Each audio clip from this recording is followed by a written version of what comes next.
Mark Alvarez is my name. Prior to my nerves giving out, I was a geologist. My existence was ruled by reason and the Earth's amazing and predictable processes for 15 years. I worked with facts, forces, the meticulous stacking of sediment over millennia, and the slow grinding dance of tectonic plates. I thought that anything could be explained with enough research. Although the universe was a complicated equation, it could be solved in the end. Then, on a moonless August night, I drove into Death Valley, and the world gave me a variable that I still don't understand. At the height of my career, I was 41 years old and working on a project that examined thermal anomalies in the province of the Basin and Range. According to my theory, some microfissures in the valley floor were emitting geothermal heat in patterns that weren't well recorded. I needed data to verify it. In particular, temperature measurements made between 2 and 4 a.m., when nighttime heat radiation is at its highest. Even though it was a solitary work, I had always felt a deep feeling of tranquility in the desert's emptiness. Because of the place's vastness and quiet, human worries seemed insignificant. I was a devoted parishioner of this salt and stone chapel. The air was abnormally still that night. Even after midnight, my truck's headlights were distorted by the tangible presence of the summer heat, which was rising up from the asphalt in shimmering waves. I was operating my Ford F-150, a formidable vehicle that had a specially designed rack in the bed for my delicate gear. With its conditioned air and the soft sound of an astrophysics podcast, the taxi served as my haven. I was at ease, secure, and in total command. I was traveling south from Furnace Creek on Badwater Road. Like a black ribbon haphazardly strewn across the vast, dark valley floor, the road stretched out in front of me. City lights had not dimmed the dazzling, frigid canopy of stars. I recognized them as constellations, people I knew well. They were ordered and predictable. At 1:45 a.m., the first anomaly happened. There was only one light visible in the great distance to my left over the salt flats. It flickered and was a faint bluish white. My initial thought made sense. Another car, a fellow researcher, or even someone on a far-off dirt access road. I listened to the entire podcast. Nothing. The valley's total and profound silence surged in. I observed the light. It wasn't traveling straight ahead. It looked to bob up and down like a lamp on a boat, pulsing, brightening, then dimming. Here, however, there was only an old, lifeless sea of salt and no water. I turned off my engine and pulled over. It was startling when the hum of the motor abruptly stopped. I reached into my passenger seat and took out the powerful binoculars. My arm was instantly warmed by the hot metal of the door as I placed them on the open window frame. In the viewfinder, I located the light. There was no headlight. It hovered perhaps 50 feet above the ground and was a beautiful globe of soft, hazy light. While I was watching, another ball appeared next to it, just vanishing into thin air. After a third, my scientific brain rushed to come up with a reason. I muttered to myself, ball lightning, even though the circumstances were completely incorrect. I could feel no electrical charge in the air, and there was no storm. Swamp gas. Absurd. It was among the driest spots in the planet. There was no sound, but military flares were possible. They weren't falling, and there was no smoke trail. All they did was hang there. I turned on my truck and kept them in the corner of my eye as I drove. They remained at a distance for 10 minutes, a glowing, quiet trio performing a languid, unfathomable ballet over the salt.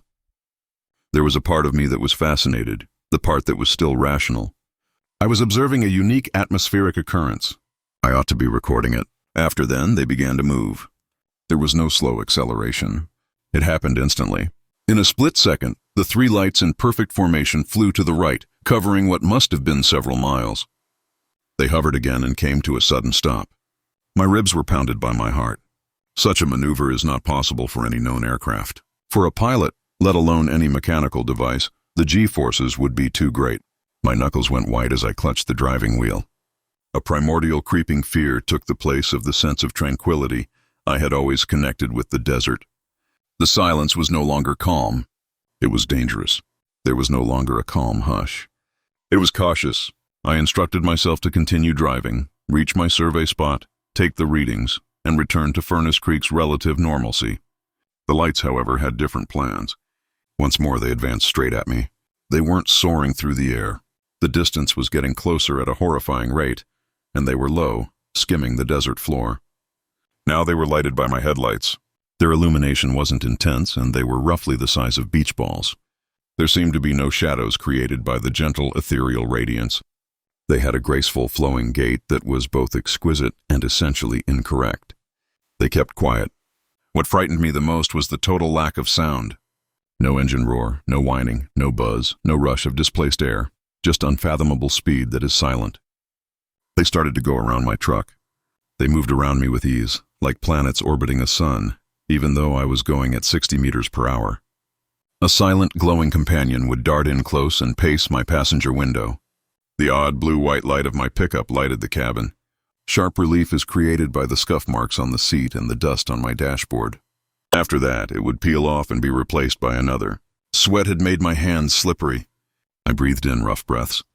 My brain's rational side was shouting, attempting to classify and analyze, but the ancient animal side had taken control. It was a predator. They were hunting me. I blew it away. The speedometer rose to 80, then 90, and the F-150's engine roared in protest. The speed felt irresponsible in the dark, even if the road was straight. Without any apparent effort, the lights maintained their speed. They were playing tricks on me. At that point, my equipment began to malfunction. Out of control. Suddenly, a monitor on my dash attached to the truck bed's sensitive thermal sensors skyrocketed. The air conditioner was still blowing cold, but the sensors flew off the charts, showing a tremendous, instantaneous heat bloom all around the car. The cab's interior temperature remained constant. Then the monitor died after flickering. From its shell, a whiff of acrid smoke curled. Next, my GPS went. Before becoming black, the screen vanished into a jumble of pixels that showed a place in the middle of the Pacific Ocean. The off-and-on radio flared to life, blaring static at maximum volume. It refused to turn off even after I pressed the power button hard. All that was there was a wall of screaming electronics. Sound. The lights kept up their ominous, quiet dance. Now that they came nearer, my headlights' concentrated beam was overpowered by their glow, which filled my cab. Outside, a ghostly dusk illuminated the desert. The three lights then ceased to circle. They blocked my progress by moving in front of my truck and forming a horizontal line across the road. The tires screamed as I applied the brakes, and the vehicle skidded to a stop just 20 feet away. The engine quit, the headlights went dark, the radio's static stopped, and the three lights combined. Like water droplets coming together, they poured into one another. Became one enormous ball of dazzling, incandescent light. It was silently hovering in the middle of the road, just in front of my lifeless truck, and it was at least 10 feet in circumference. The light was terrible in its intensity. I had to use my arm to protect my eyes. It was more than light. There was a presence. I sensed it, a weird pressure that vibrated against my flesh. Instead of hearing it with my ears, I sensed a low hum in the bones of my skull. I had absolutely no control over it. I was imprisoned in a metal container. My science is a joke, and my technology is worthless. This inconceivable, scary monster was all that remained of the world as I understood it. For what seemed like an age, I sat still. It felt as though time had stopped. My whole life had been boiled down to this one instant. The silent, glaring light in me. I considered my daughter and wife. I considered how, even if I lived, I would never be able to explain this. I mean, who would trust me? They would claim that I had a mild stroke, a hallucination, or that I had fallen asleep while driving. Because that's what humans do. They would come up with a rational answer. We cover up the horrifying holes in our knowledge of the world. I felt a deep, crushing sensation of insignificance as I gazed into the center of the light. My study of geology told the world's story. It took billions of years to tell this tale. However, this felt more mature. The globe itself, as well as me, felt strange. Then it was done, just as abruptly as it had started. The orb remained in place. It simply disappeared. It was there for a moment, a tiny sun shining through the darkness. The following all that was visible was blackness. It was confusing, the abrupt return to darkness. My eyes hurt. My view is filled with dancing phantom spots. Quiet. The desert's deep, utter silence came back. For an entire minute I sat in my truck, shaking. Then the lights on the dashboard flickered back on. The cab's dome light blinked. The engine stuttered, coughed, then roared back to life with a reluctant twist of the key. Through the headlights, the darkness shedding light on the deserted road in front. It wasn't, yet everything seemed usual. My legs were shaky when I stepped out of the truck. The temperature remained high. The frigid, far-off stars were still there. However, something had changed. The desert had lost its sense of tranquility. It seemed like a private spot. It had told me, in quick and horrifying fashion, a secret. I went to where the orb had floated on the road. It was typical for the asphalt to be warm. However, I felt a strong, lingering heat as I crouched down and hovered my palm over the surface. Then I noticed it. A circle was in the center of the roadway in the beam of my truck's headlights. It had a subtle, shimmering discoloration on the black top and measured around 10 feet in diameter. I made contact with it. The asphalt was smooth and glossy. And powerful, concentrated blast of energy had melted everything, vitrified it. My thoughts were completely blank as I staggered back to my pickup. My readings were not taken.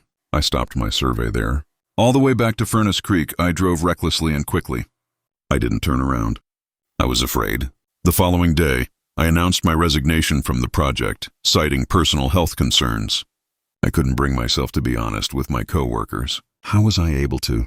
I was going to tell them that I, Mark Alvarez, the rational and logical man, was being pursued by silent UFO-like orbs that melted the road and destroyed my truck.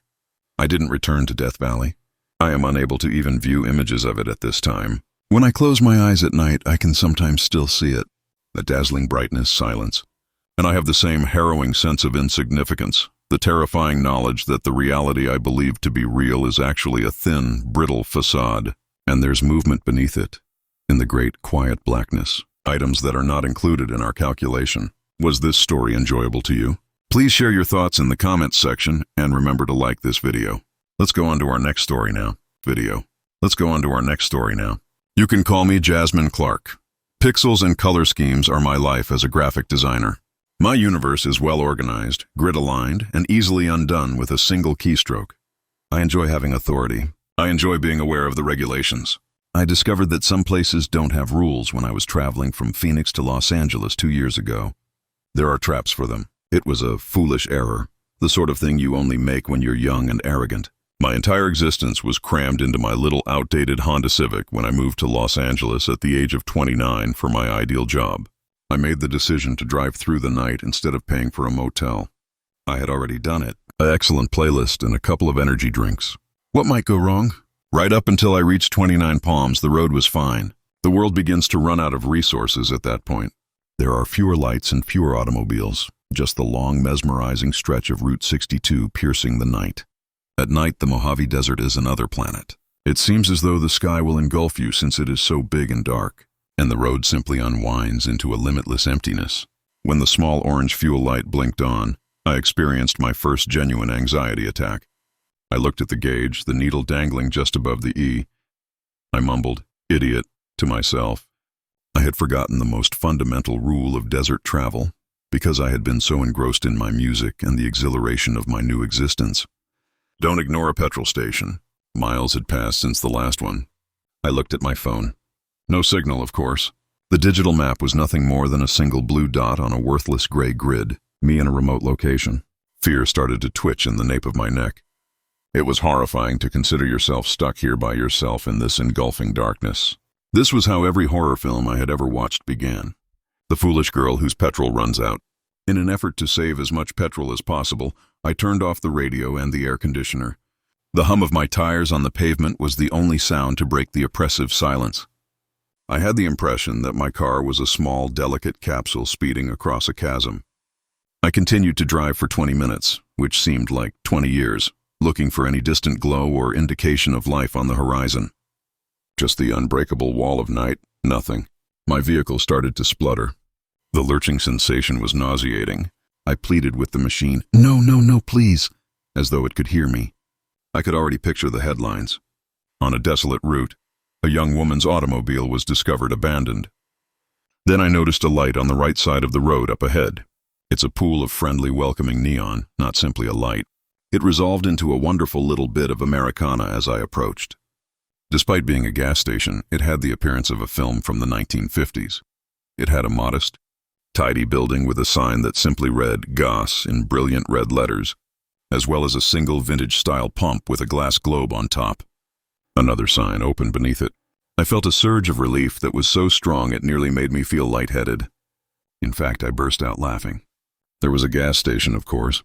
Out here, people live. I had no intention of dying. I was just exaggerating. My tires crunched on the spotless gravel as I pulled in. The location was spotless. Not a bit of garbage, not a dust particle. The oppressive darkness was pushed aside by the warm, welcoming warmth generated by the neon light's gentle hum. It had the atmosphere of a retreat or oasis. A man emerged from the small building as the door opened. He was older, perhaps in his 60s, with a full head of white hair and a gentle, wrinkly face.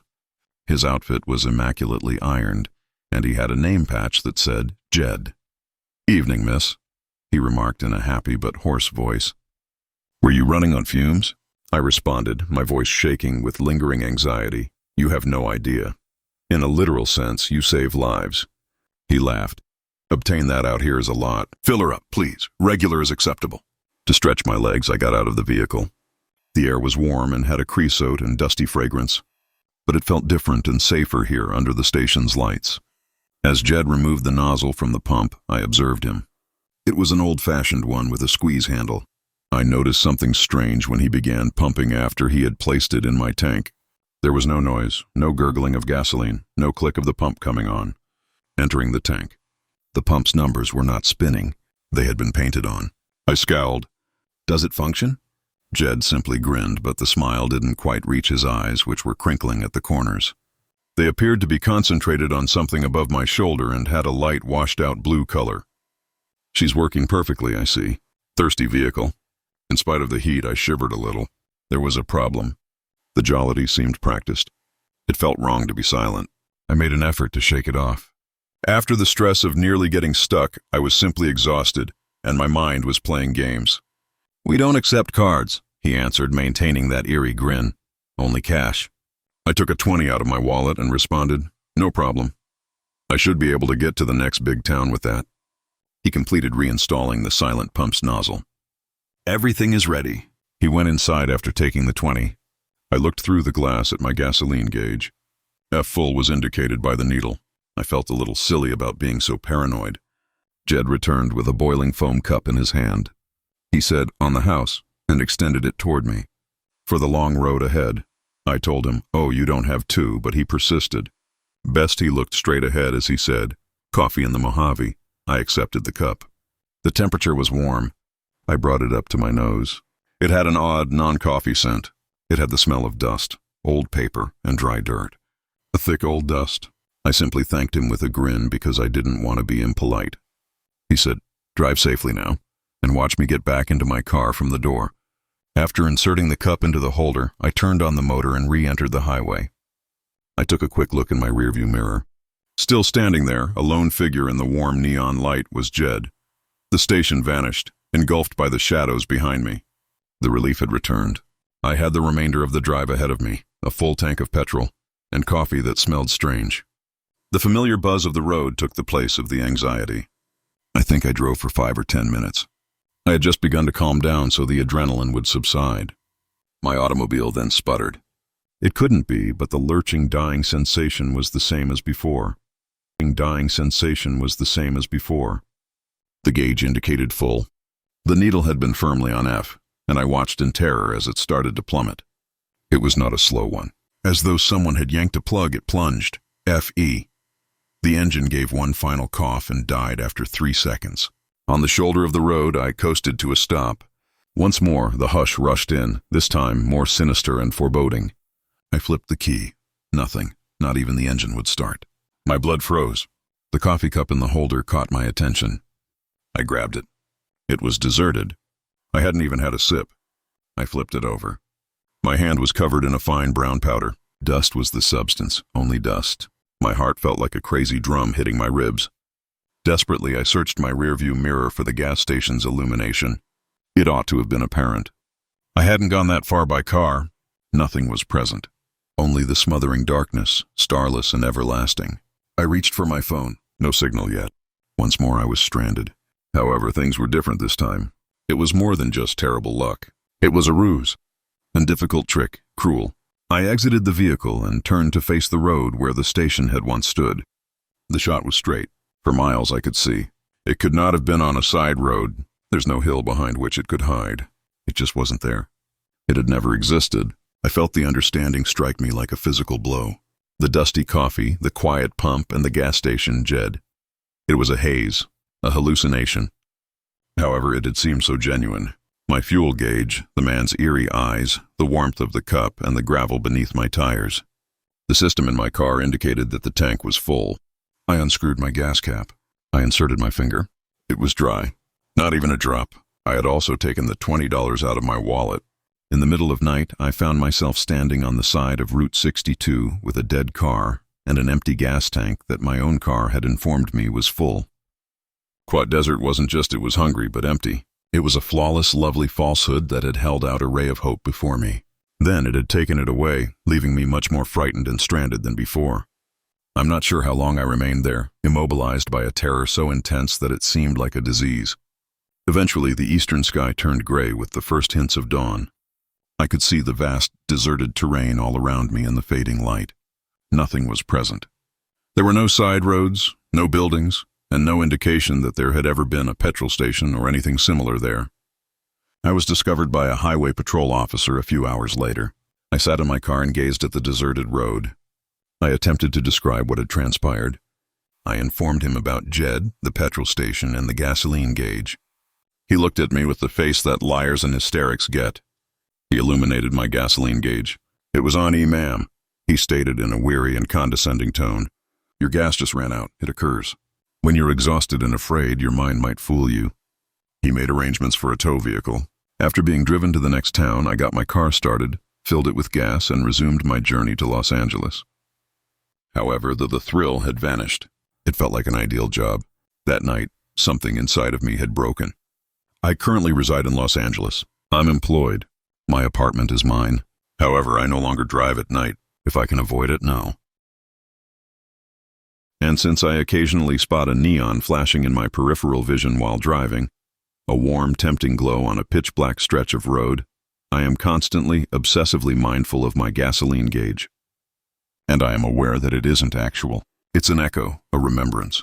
The desert serves as a reminder that it is still out there, keeping watch, waiting, and laying traps. Bobby Hill is my name. I've worked for 25 years as a long-haul truck driver. In 10 lives, most people would not have driven as far as I have. From the Rockies to the Sierra Nevadas, every sunrise and sunset is witnessed. My Peterbilt's cab is more like home to me than any residence I've ever owned. I'm an animal of the road. I am familiar with its beats, perils, and peculiar solitary realities. I've battled with blizzards, witnessed accidents, and faced down jackknifed rigs in torrential rain. I believed I had seen everything. I then witnessed something one night in the Mojave that had nothing to do with the road or this earth.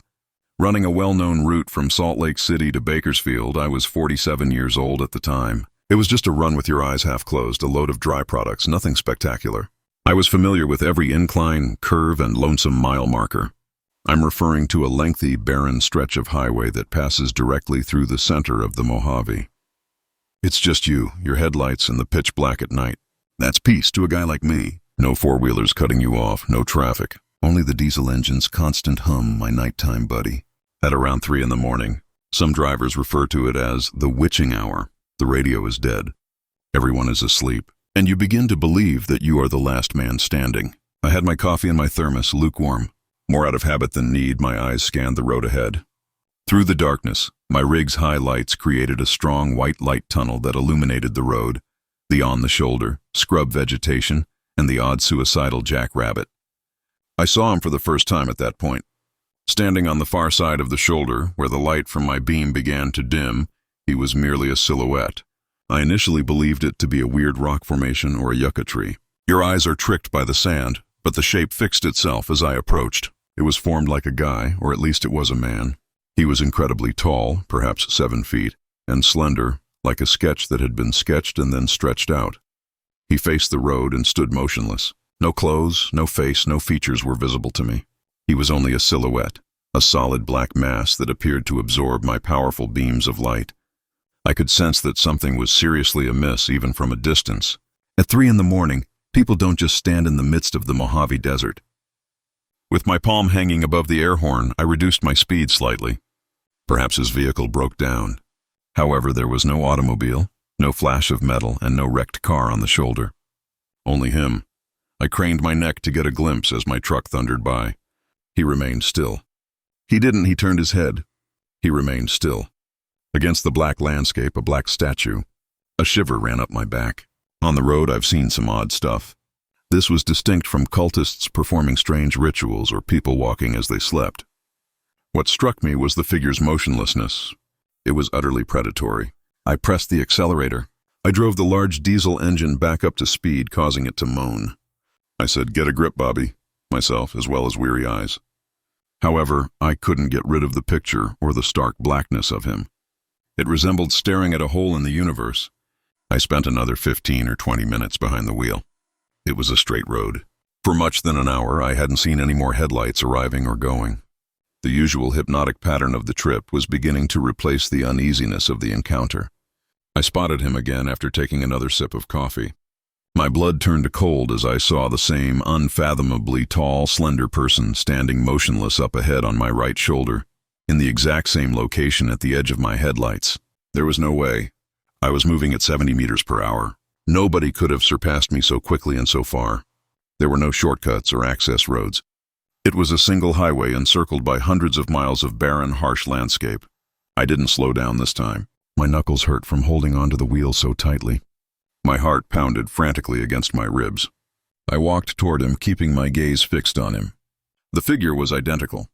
I had no doubt about it. A deep black without any features. It didn't have dark clothing on. It was gloomy. It was a man-shaped emptiness. I put the air horn on as I leveled out with him. It was a loud boom, a noise so strong it could shake a car's windows and wake the dead. The figure remained still.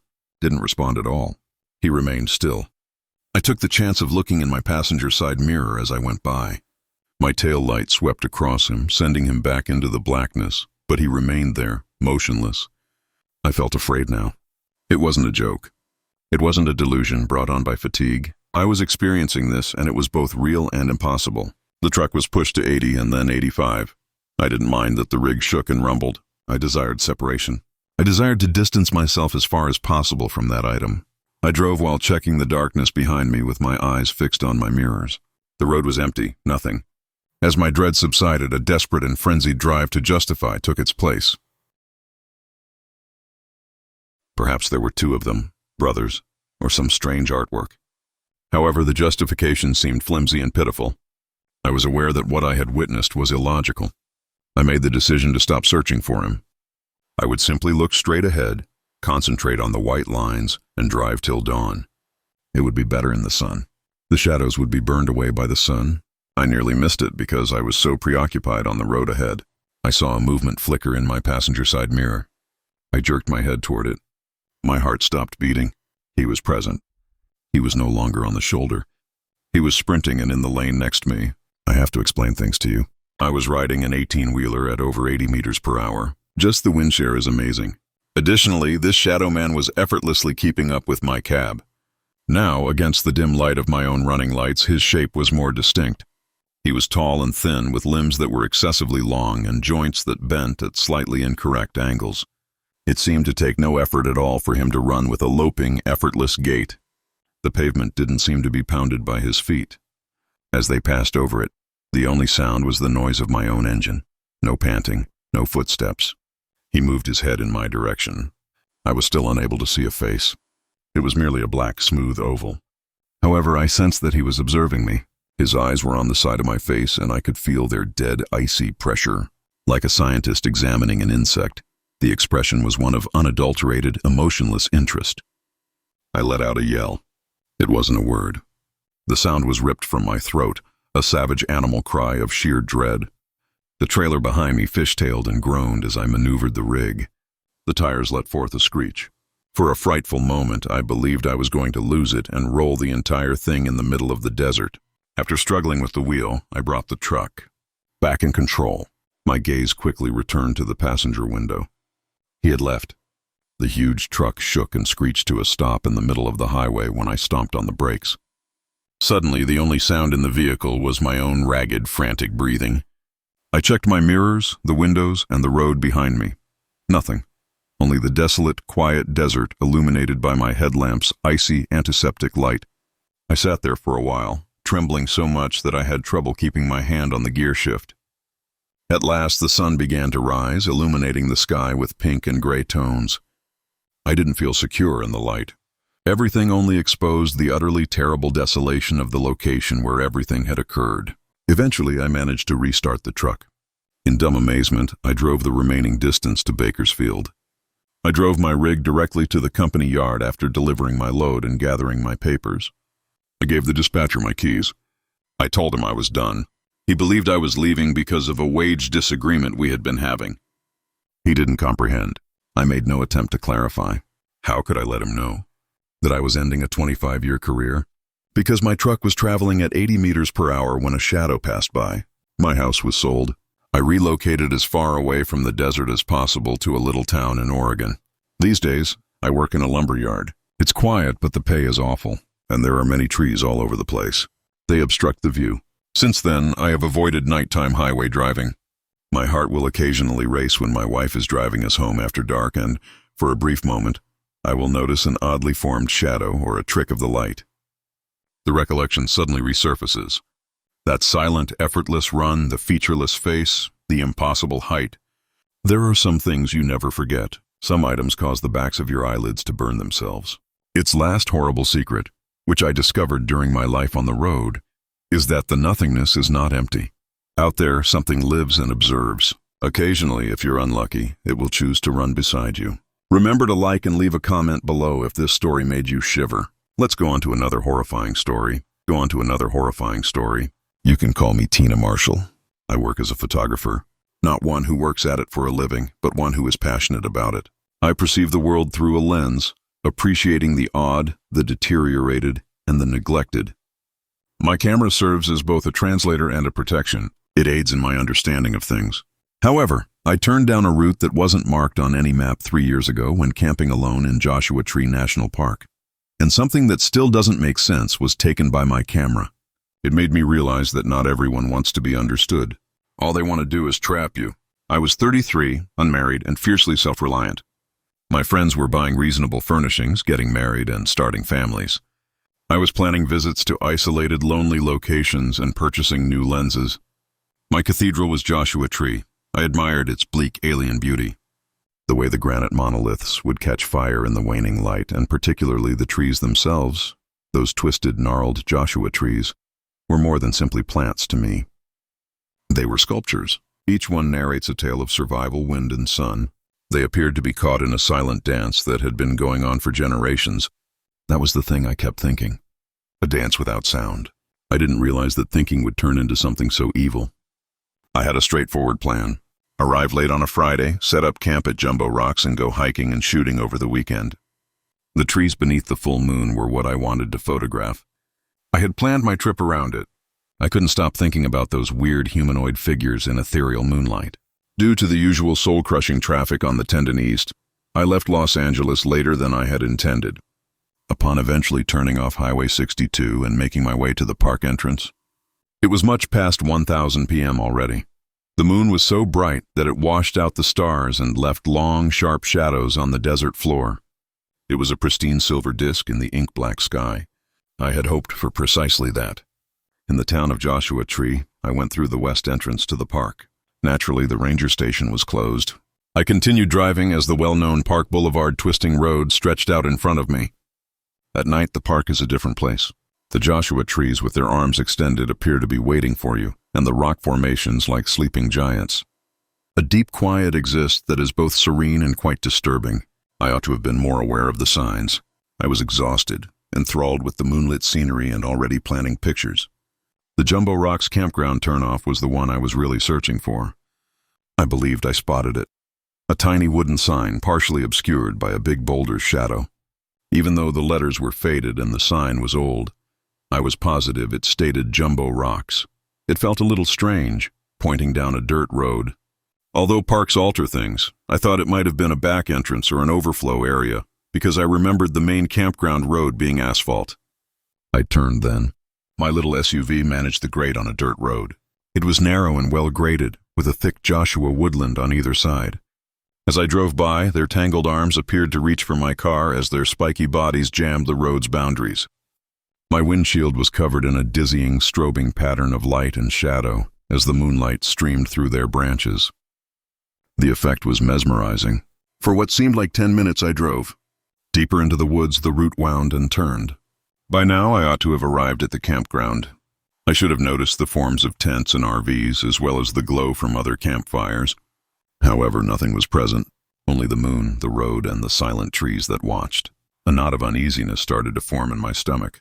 This was incorrect. I looked at my phone.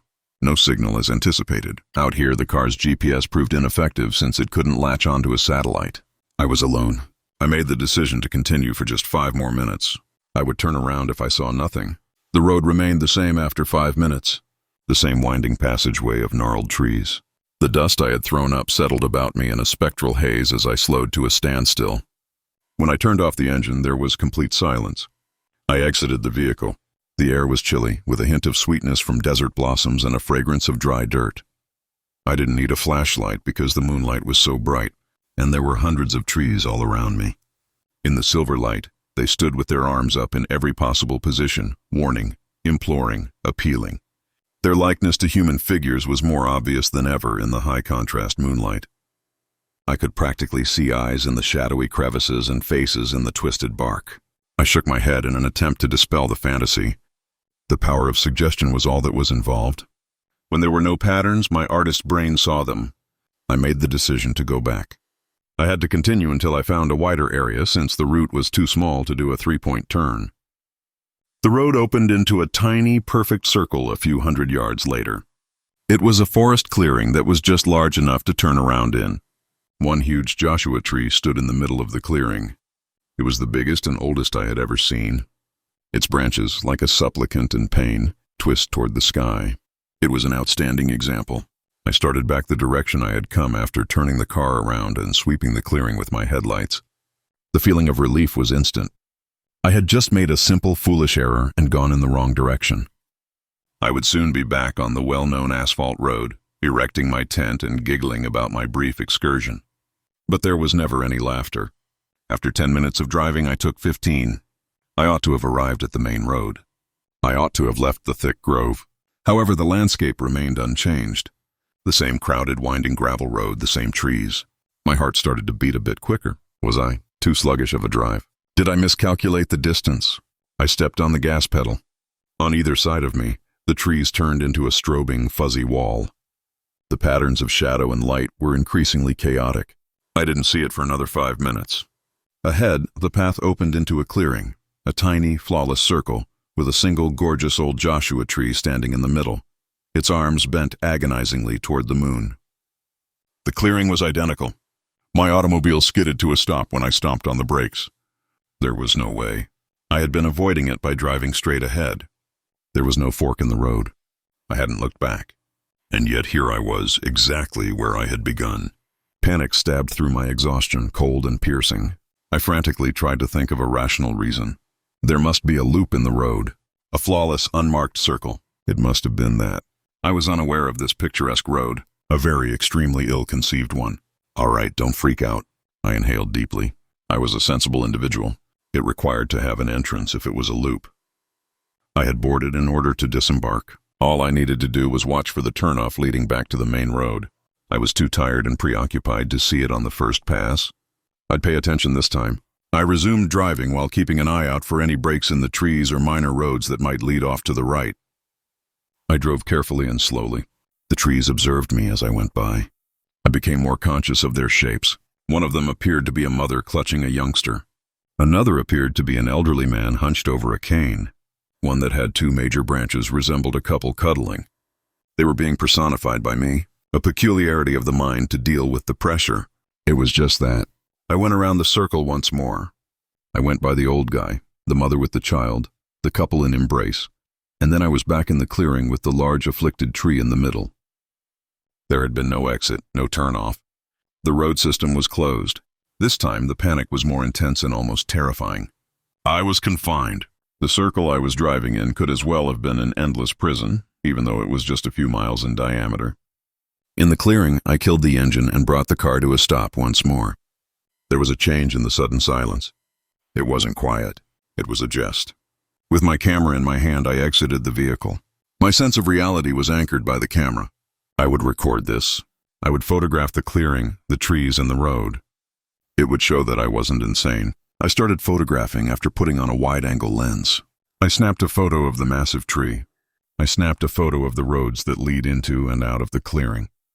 The roads were identical. I was standing there when a fresh, terrifying thought started to cross my head. There was more to the trees than just their presence. They were observing me. It was such a powerful, tangible emotion. It seemed like 1,000 eyeballs pressing down on you. They had also relocated. No, that was insane. Trees are immobile. However, I thought the one that appeared to be an elderly man was closer to the road than it had been during my initial pass. "You're losing it, Tina," I whispered, my voice sounding thin and small in the vast silence, to the couple who had been embracing. Their branches seemed to be angled differently now, as if they had turned their heads to follow my car. I made the decision to try again, driving the loop as fast as I could. The trees turned into a terrifying blurry wall. The strobing moonlight was nauseating. My knuckles were white on the steering wheel. My eyes were focused on the road, and I didn't look at the individual trees. Perhaps speed was the answer. Perhaps I could break out of it through sheer momentum. It was an irrational thought born of desperation, but it was all I had. I jumped in the car and floored it. The SUV fishtailed in the dirt as I shot out of the clearing. The loop should have taken me 10 minutes at a leisurely pace, but at this speed it took 3, 5, and 10 minutes. The road was changing, the trees were getting closer, and I could hear their spiky branches scraping against the sides of my car. I didn't dare. I drove faster and faster, the engine screaming. I was in a tunnel of grasping wooden limbs, the moonlight barely penetrating the canopy of tangled branches overhead. I was driving in near darkness, the path ahead barely visible. And then my headlights caught something on the road. The sound was like fingernails on a chalkboard, but the human-like shapes were more obvious now, more menacing. They weren't just watching, they were closing in. Their arms, which had seemed to be reaching for the sky, now seemed to be reaching for me. I slammed on the brakes and saw a Joshua tree in the center of the small route. It had never been there before, and I would have struck it. It was tall and gaunt, with 2 main branches that seemed to be blocking my passage, like someone holding out their arms and yelling, "Stop." As I sat there with my headlights shining on this impossibly tall sentinel and my motor idling, I realized with a chilling certainty that I was stuck and unable to move ahead. I grasped my camera, the only thing that came to mind, my shield, my translator, and I pointed it at the tree that blocked the road. Through my tear-streaked vision, I pressed the shutter button, and the flash went off, a brilliant, blinding burst of white light that bleached the scene for a second. I was so terrified that I couldn't go back. The road behind me was gone, and the trees had closed in. Tears of pure terror ran down my face, and I saw it in that one frozen instant of the flash. It wasn't a tree. The flash burned away the illusion for the smallest fraction of a second, and it was a man, a tall, gaunt man, with skin the color and texture of gnarled bark, arms outstretched, fingers elongated into spiky twigs, a face a mask of ancient wood, and eyes that were dark, hollow knots. He wasn't alone, though. There were dozens of other people on either side of the road, lit by the flash. I was looking at a grove of Joshua trees, one of which was in the middle of the road, but I had seen it. My camera had seen it. The couple was embracing. They were figures, a hideous mixture of flesh and wood. They were all frozen in the act of turning towards me. Their hollow eyes were focused on my car. The flash went out, and the illusion was restored. The truth is that I don't remember making a conscious choice. Instead, my body followed its instincts, driven by a rush of primal adrenaline. I threw the car into reverse without checking behind me, stomped on the accelerator, and hoped the road was still there. The car sped backwards, branches snapping and screeching against the metal. I spun the wheel, and somehow I was able to turn the car around without getting stuck. I do not know how long I drove like that, blindly, frantically, but then I saw it, the blessed, beautiful sight of pavement shimmering in the moonlight, and I hit the main road with a jarring bump, my tires finding purchase on the solid asphalt, and I did not slow down. I did not follow the road. Instead, I made my own, smashing smaller trees, bouncing over rocks, and crashing through the scrub brush, all the while screaming, a constant high-pitched wail of fear. I didn't care which way I was going as long as I was getting out of that place, so I turned the wheel and drove until the sun came up. And I didn't stop until I was in the fluorescent-lit safety of a 24-hour diner in India. I sat in a booth trembling for an hour before I could even order coffee, and it took me a week to get home before I could bring myself to look at the camera. But when I did, I uploaded the pictures to my computer, and there they were all there, the clearing, the road, and the final one, the one I took with the flash. My camera, my shield, my translator of reality had lied, or perhaps it had told the truth, and the truth was so horrible that it couldn't be allowed to exist. I clicked on it, my heart thumping in my chest, and the image loaded. Just a picture of a Joshua tree in the middle of a dirt road, caught in the harsh glare of my camera's flash. There were no figures, no bark-skinned men, no hollow eyes, just a tree. Place had reached out and changed it, so I erased the picture. Erased all the pictures from that night, sold my camera and all my lenses, and stopped going to the desert because I know what's really there. The trees aren't dancing. They're waiting, and some roads lead nowhere, but to the jaws of a trap that slowly closes in on you. If this story didn't make you feel warm, don't forget to like and comment below. Let's move on to next scary story. Eddie Thompson is my name. I am 52 years old and I sell irrigation systems to Imperial Valley farmers. It is a source of income. There is a lot of driving involved, primarily on long, straight, hot, sun-dappled roads. I've spent my entire life on these roads. I am aware of their emotions. I am aware of how the darkness may appear solid at nightfall and how the light can deceive you. I'm a sensible guy. I trust what I can see and feel.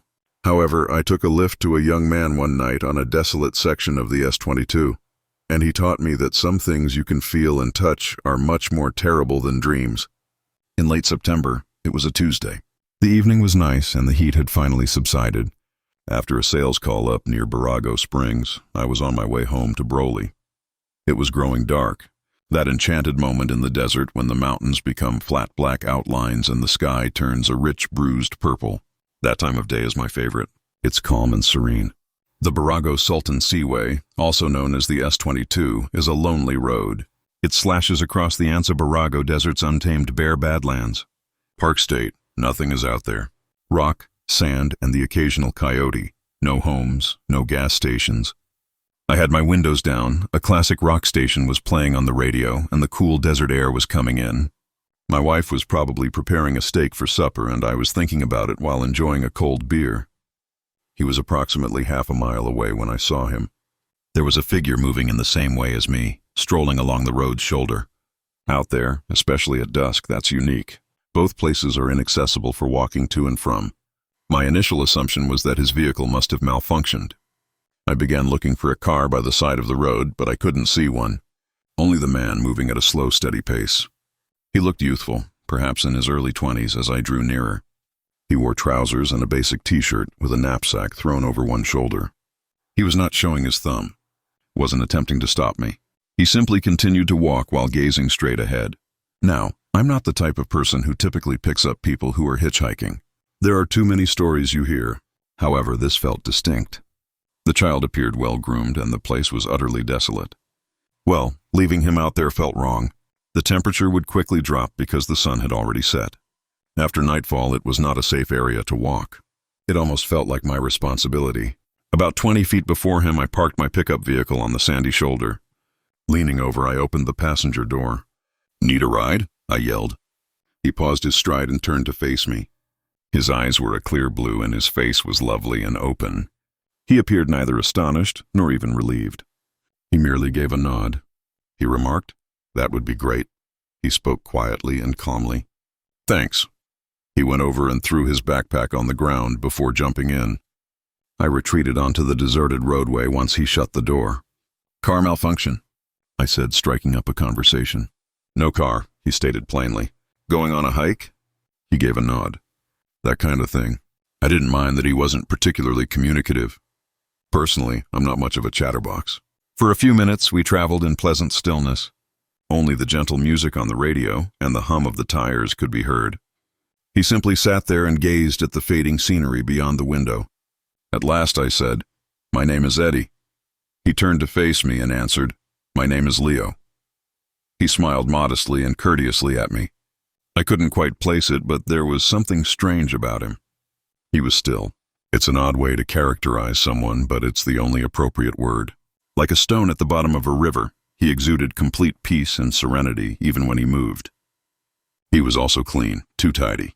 There was no dust on his clothing. He has no scuff marks on his sneakers. He had been strolling down a dusty, sandy road, yet he had the appearance of someone who had just left a department store. "So, where you headed, Leo?" I inquired. "Just down the road is fine," he answered, his voice still quiet and even. "Anywhere is acceptable." It was an odd response. "Are you from this area?" He gave a head shake.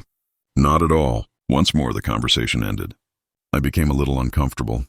Picking him up as a pleasant gesture was becoming into something else. Now the cab was thick with quiet. I gave him a quick look. His hands were on his lap and he was staring at them. They weren't the hands of a man who had been hiking in the desert. They were clean and well-maintained. I gave it another go. "So, what do you do, Leo?" He remained quiet for a while, as though he was thinking over the question. "I walk," he finally said. "You walk for a living?" I tried to lighten the situation by laughing. He didn't laugh in return. He simply gazed at me with those serene, unclouded blue eyes. "I walk," he said again. "Sometimes I tell stories, and other times I listen to them." The level of creepiness increased even further. I was beginning to feel quite bad about my good deed. In the midst of nowhere, I was by myself with a really odd young man who makes his living by walking. My thoughts began to race through every horror story I had ever written off. "You know," I remarked a bit too loudly, noisy, a bit too happy. "My spouse has invited me to join her for dinner. I'm probably better off moving on." I depressed the accelerator a bit more. Leo remarked softly, "That's a nice story." "What?" "Dinner is being prepared by my wife." "Yes," he replied, glancing back out the window. "A man returning home with his spouse. A safe haven, a hot dinner." It's a compelling tale. I was at a loss for words to that. He spoke as though he were discussing a fairy tale, something he had never seen but had read about in a book. We continued driving. The landscape beyond the cone of my headlights was a wall of complete darkness, and the last traces of light had vanished from the sky. The road was empty and continued straight. Abruptly, "You can let me out here," he remarked. I took a look around. We found ourselves in the midst of nothing. For miles in all directions there was nothing. Only rock, sand, and blackness. I asked incredulously here. "This place is empty." Still totally calm, he insisted that this was all right. I was more than willing to comply. I reduced my speed and dragged the truck to the sandy, soft shoulder. I would prefer that this child leave my taxi as soon as possible. I tried to seem normal as I answered, "Well, all right then. Be careful when you're out there." "You too," he continued. "Eddie?" He smiled politely and gave me the same little smile. He retrieved his backpack, unlocked the door, and went outside. He closed the door after saying, "Thanks for the ride." I didn't hold out. I pressed the gas right away. Before gaining traction and creating a massive dust cloud, the truck's back wheels briefly spun in the soft sand. To make sure he was clear, I checked my rearview mirror. He had left. I blinked.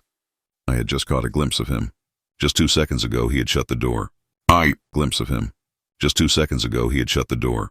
I checked the mirror on my passenger side. Nothing. Through the passenger window, I peered. Nothing. He couldn't have simply disappeared.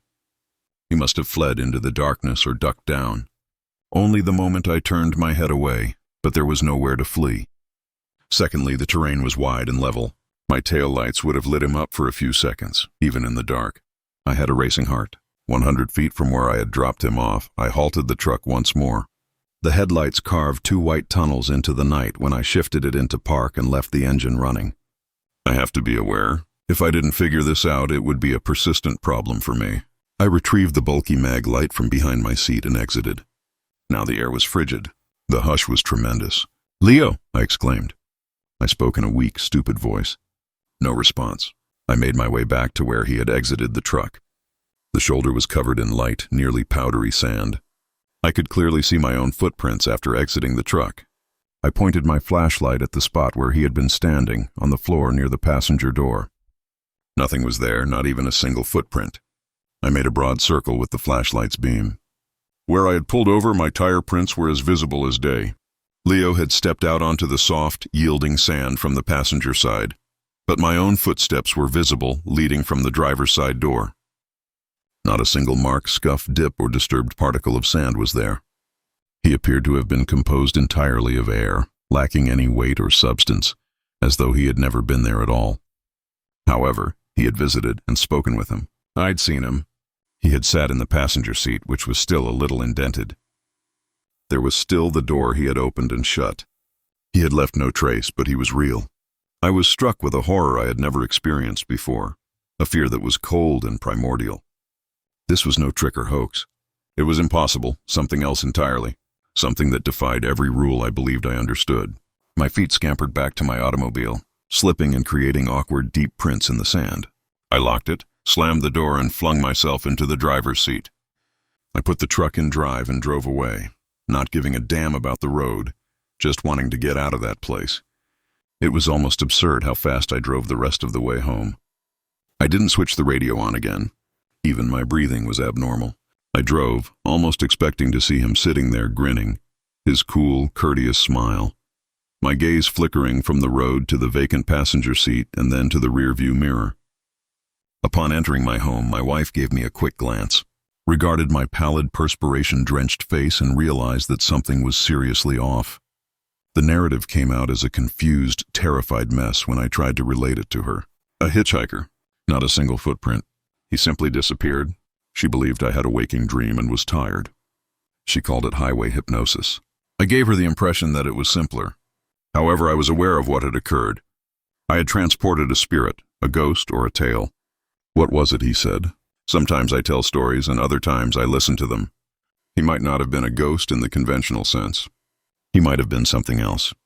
A collector is a desert creature that wanders the desolate highways and compiles the stories of those who have traveled there. The man is returning home with his spouse, the young woman fleeing her past. The salesman had had enough. Tiny tales accumulated and drifted into the night of the desert, disappearing into thin air. Those are the roads I still travel. Although it's part of my employment, I no longer drive them at night, if I'm able, because I am aware that the desert is full with stories and that some of them are walking in search of a ride and are too light to leave tracks in the sand. I never, ever stop for anyone. I'm called Angela Ruiz. I work as a night shift nurse in a Palm Springs hospital. My life is going backwards at the age of 36. My night is a haze of fluorescent lights, beeping equipment, and the silent agony of strangers. And my morning is when everyone else is having dinner. The odd hours are nothing new to me. The darkness is nothing new to me. I believed that I was impervious to the tricks that the night can pull on a worn-out brain. Next, I discovered a diner that isn't shown on any map. Only while everyone else is asleep can I see a spot that taught me certain things. At 11:30 p.m., my shift ends. After a demanding 12-hour workday, I'm generally exhausted by the time I make it to the staff parking lot. The odd fusion of wired and worn out, it takes me around 40 minutes to get home to Desert Hot Springs, where the rent is less expensive. The trip out from the city's well-kept lights is gloomy, straight into the unadulterated desert itself. I'm usually too exhausted to even consider eating at night. All I want to do is come home, take a shower, and go to bed. This night, however, was different. The shift had been cruel. A young man who was one of our patients had died in a motorcycle accident. It was one of those defeats that pierces your heart and remains there. My mind was racing, even though I was bone-weary. I felt hollowed out, angry, and depressed. I couldn't bear the idea of returning home to my empty flat. I required a break, a spot to sit for a while, a cup of coffee that didn't taste like burnt plastic, and the opportunity to simply be surrounded by the quiet hum of others without having to speak to them. I was in need of a diner. The issue is that my route home doesn't have many 24-hour establishments. By 10 or 11, everything nice shuts. I decided to settle for another night of tap water and stale crackers as I was traveling north on Indian Canyon Drive into the pitch-black deserted area between the two towns. I noticed the radiance at that point. It was down a side road that I had never seen before, off to the left. The underside of the clouds were painted in shades of pink and electric blue by a warm, vivid neon glow. The sign was a timeless, exquisite work of art. The words "Midnight Diner" were written in flowing cursive style beside an image of a steaming coffee cup. I was shocked by my good fortune. It was flawless. It was just what I required. I didn't think twice. I made no gestures. Turning down the sandy side lane, the road was deserted. An island of light and life in the huge, dark ocean of the desert, the diner was located approximately 100 yards from the major roadway. It was a stunning location, a well-preserved artifact from the 1950s. The building was long and silver, resembling an airstream, with large plate glass windows and a jaunty slanted roof. Surprisingly, the gravel parking lot was packed. A few pickup vehicles and half a dozen vintage cars were present. They were all spotless. I had the impression that I had traveled through time. After parking, I made my way to the entrance. I could see the customers inside through the large windows. There was silence. No one was speaking as they sat in the red vinyl booths, some alone and some in pairs. They simply sat there and gazed. A few gazed back at their coffee cups. A few people gazed out the window. A few merely gazed at the wall. As a weary nurse, I could enjoy the atmosphere of quiet reflection. I forced the glass door open. A small bell gently chimed. The fragrance of bacon, coffee, and something else filled the cool air. Like ozone after a thunderstorm, it was sterile and pristine. I could hear the quiet hum I had been longing for. The whir of a ventilation fan and the hum of neon lights. Behind the long Formica counter was a waitress. She was a woman in her late 50s wearing a neat, bright pink uniform with a beehive of unnaturally blonde hair. She was using a moist cloth to wipe down the counter, which was already immaculate. She looked up as the bell rung and a broad, radiant smile appeared on her face. "Evening, hun," she murmured in a smoky, upbeat voice. "Grab any seat you like." She had the ideal smile. Too ideal. It resembled an image of a smile. Her eyes were a flat gray, and the muscles surrounding them seemed to be unaffected. However, I was too worn out and emotionally spent to give it too much thought. I simply appreciated the welcome. I slipped into a window-facing booth. The slick red vinyl was cool. The chrome napkin dispenser was shining beneath the fluorescent lights, and the table was spotless. I turned to face the other customers once more, noticing a man in a shabby suit gazing at a plate of unfinished pancakes. Across the table, a young couple is holding hands while their expressions are blank and they are staring in different places. An elderly woman wearing a flowery outfit, her eyes focused on the pitch-black desert beyond, her hands encircling a mug. Nobody ate or talked. They resembled wax museum figures. With a menu in one hand and a coffee pot in the other, the waitress approached. With an unwavering smile, she said, "What can I get for you, sugar?" "Just coffee for now, thanks," I replied. She filled a thick white ceramic mug with coffee. The coffee had a lovely aroma and was black. "You look like you've had a long night," she stated. It was a statement rather than a question. I put my hands around the hot mug and groaned. "You have no idea," she remarked. "We get a lot of that in here," as her smile somewhat tightened. "This is a place for people who've had long nights." On the table, she put a menu. One laminated page was all that was there. "If you feel hungry, let me know." Her rubber-soled sneakers made no noise on the checkered linoleum floor as she walked away. The coffee was sipped by me. I had never had anything better. Strong and full-bodied, with no traces of bitterness. I had the impression that it was curing me from the inside out. I had a look at the menu. It was easy. Pie, burgers, pancakes, eggs, and the usual diner fare. However, only the dish titles were listed, not the costs. A piece of yesterday's pie, the lonesome burger, the dawn special.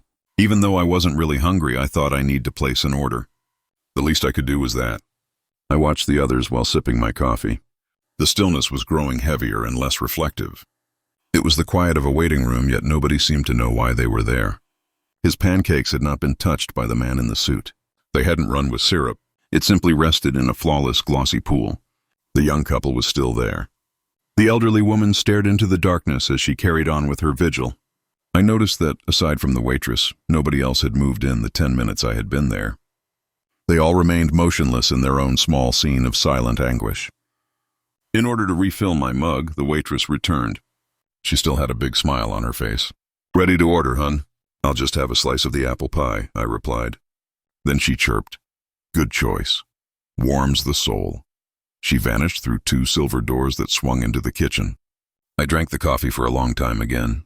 The fatigue was subsiding, but a peculiar hyper-aware lucidity was taking its place. I became more aware of the details. The wall clock was a vintage Kit Kat clock with a wagging tail and moving eyes, but its hands weren't shifting. It was precisely midnight when they were frozen. There was a vintage Coca-Cola calendar next to it, but it was missing a year. October was all that was written. Missing a year. October was all that was written. Henry Lawson is my name. I used to sell industrial cleaning supplies, and I'm 44 years old. Although it's not a glamorous work, it was enough to cover expenses. It also meant I drove a beige business vehicle across the state on a network of asphalt for a large chunk of my life. Between Sacramento and the Mexican border, I have seen every town, rest area, and greasy spoon eatery. I believed I was familiar with Californian highways. I was mistaken. No matter where you wish to travel, there is only one road, or perhaps there are all of them. Its only concern is returning you to a place from which you are yearning to get away. That location for me was Barstow. I have no animosity toward Barstow. Not at all. It's merely a town, a hot, dusty center of fast food restaurants and roads in the middle of the Mojave. However, it had come to represent failure for me. I had only been there for 2 days, attempting to get a big trucking facility to agree to a deal. I was in dire need of the deal. My ex-wife's lawyer was delivering letters that felt like little paper daggers. My boss was making scathing remarks, and my numbers were dropping. This victory was much needed.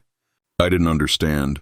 The transaction collapsed in a spectacularly humiliating way at the last minute. I had been nearly laughed out of his office by the purchasing manager, a man with a countenance like a clenched fist. Thus, I found myself sitting in my Ford Fusion in the parking lot of a lifeless chain at 8 p.m. on a Thursday. The neon sign at the motel flickered like a dying heartbeat. The agreement was nullified. My career was in a state of decline, and I just wanted to leave that town. I wanted to never look back and put Barstow in my rearview mirror. I just wanted to get home to my empty, depressing Bakersfield apartment, pour myself a tumbler of cheap whiskey, and put the whole awful situation out of my mind. It should have been an easy drive. No more than 2 hours. Simply drive on the 58 West. The shot is straight. 100 times I had done it. The gravel crunched beneath my tires like broken teeth as I pulled out of the motel parking lot. As I turned into the expressway, I could feel the relief. The wide black vastness of the desert stretched out in front of me as the lights of Barstow faded behind me. Liberty. My knuckles were white on the driving wheel as I drove for approximately half an hour, constantly rehearsing the terrible meeting in my head. In my stomach, the shame and rage were like a hot coil. In an attempt to block out my own thoughts, I turned up the radio, but all I could hear was a loop of small-town country tunes and bail bondsman advertisements. I felt worse as a result. Only the occasional pair of headlights going in the opposite direction illuminated the pitch-black road. The moon was a thin sliver, providing no solace. The long, lonely ribbon of asphalt and I were alone. I eventually began to feel a little more at ease. The road's rhythm was doing its spell. I was trying to remove myself from my failure. It was then that I noticed the sign, a large green reflecting sign that was shining brightly in my headlights. 5 miles to Barstow, it stated. I blinked. I must have misread that. Perhaps it was an ancient sign that had been misplaced. It must have been. It had been more than an hour since I left Barstow in my car. I looked at the navigation system in my car.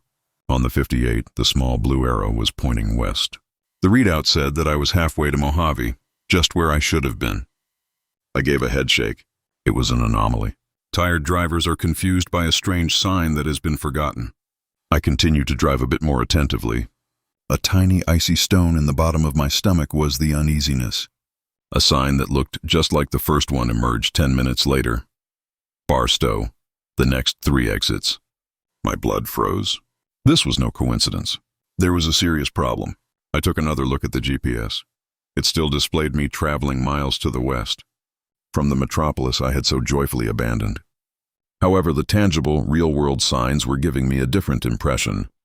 They said I was coming from the east towards Barstow. No, I replied out loud in a strained voice. No, that's not possible. Perhaps, I reasoned, I had somehow gotten lost. Had I taken the incorrect exit and found myself on the 40 East, I would have been in a state of self-pity. I looked at my dashboard's compass. It showed a constant, unflinching W. I was heading west. I had no doubt about it. Then I noticed the lights in the distance. The typical, unsightly brightness of a desert town. I could make out the shapes as I approached. The McDonald's golden arches, the large revolving Denny's sign, the particular unsightly design of the identical motel where I had left a little more than an hour before. Its neon sign continued to flicker, a broken wink of mockery. I had returned to Barstow, hot and panicked. The rose in my throat was suffocating. I hadn't gotten out. I hadn't looked back. The 58 West, the freeway that was meant to be my escape route, had inexplicably twisted around and brought me back to where I had started. My brain wouldn't believe it. It must have been a dream. A nightmare triggered by fatigue and stress. Or perhaps it was just another town that had a strikingly similar appearance. A strange doppelganger in the desert. I knew it wasn't, though. The tire business with the damaged sign, the gas station with the fading mural. I had just departed from this section of Main Street. I continued. I didn't even reduce my speed. With my heart thumping my ribs, I drove around the town in a day. My hands were shaking when I returned to the 58 West. I would pay attention this time. I would observe every landmark and sign. I wouldn't fall for it. I drove into the desert once more. Behind them, the lights of Barstow disappeared. Me. I was overwhelmed by the darkness. Now I was hyper-aware. I kept an eye on the mile marks. 10 miles west of Barstow, at 1:25. Everything was as usual. The GPS concurred. The compass concurred. I began to gradually regain my sanity. It had to be a waking dream, a delusion. There was no other reasonable explanation. I was a driver. For 45 minutes. I went by the Kramer Junction turnoff. I was getting better. I was going to go home somehow. I nearly got giddy from the sheer magnitude of the relief. Then I noticed the green reflecting sign. 5 miles to Barstow. I let out a cry of sheer horror and frustration. It was occurring once more. The same indications, the same impossibility, and then the same familiar awful lights. Hell was a desert town in the Mojave, and I was riding a conveyor belt to it. I choose to resist it this time. I refused to let the road prevail. Route 247, a lesser state highway that led south, had an exit that I could see approaching. It moved away from Barstow but not towards Bakersfield, and that was all that counted. My tires squealed in protest as I yanked the wheel and got out. The two-lane blacktop 247 was much more bleak and gloomy than the highway. However, it was a new variable and a different path. Now I was in charge. It was a new variable and a different path. Now I was in charge. I drove into the deep, starry blackness to the south for what seemed like an eternity. I was alone with my headlights in the unending desert. There were no other cars. An hour or so later, I noticed lights up ahead. A tiny community. Barstow wasn't the one. It isn't possible. I was heading south. North was Barstow. As I approached the town limits, I reduced my speed. My headlights illuminated a sign that said, "Welcome to Barstow, population 23,000. The car skidded to a stop in the middle of the deserted street when I stomped on the brakes. The trucking depot where my deal had fallen through was where I was parked. Even though the manager's office was dark, I could still hear his laughing resonating through the quiet. I was going crazy. I must have been. The fundamental principles of geography, physics, and reality had all stopped working. Every road was really a covert, meandering route back to this one particular location, regardless of the direction it purported to travel. The town itself seemed to be a sentient being, a predator that had tasted my anguish and was now preventing me from leaving. I began to cry as I sat in my car with the motor running. Loud, ragged, frenzied sobs instead of quiet, dignified tears. Every hallway went back to the same electric plate, and I felt like a rat in a maze. My dejection was no longer limited to a botched commercial transaction. There was a deep existential fear. In addition to being stuck in a town, I was also stuck in my own failure. I was being forced to face it repeatedly by the road. One final desperate thought came to me. I refused to take a road. Where there were no roads, I would go. I reversed the vehicle and headed back into the desert. This time, however, I turned off the highway when I was well away from any town lights. Driving my corporate sedan straight into the wide desert, I wrenched the wheel. The vehicle scuffed and bounced on the uneven ground. There was a groan from the suspension. My dashboard's warning lights flashed. I didn't give a damn. Following the compass, I was heading west into the pristine, unexplored wilderness. I would leave the road since it had deceived me. A plume of dust followed me like a ghost as I drove for miles. It felt like the only sensible thing to do, even though it was a careless, crazy thing to do.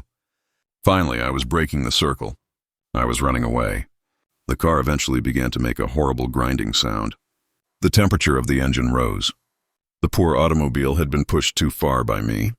Finally, sliding to a halt in the sandy wash, it coughed, sputtered, and died. I was free, but I was stranded. In the middle of the desert, I was miles away from any roads. Barstow was not where I was. I was victorious. I exited the vehicle. There was complete quiet. The stars were chilly and uncaring, forming a dome in the sky. I had no cell signal and no water. I would have to bide my time until dawn and hope that someone would come looking for me. Although the idea was unsettling, it was preferable than the other option. To stay warm, I started to walk.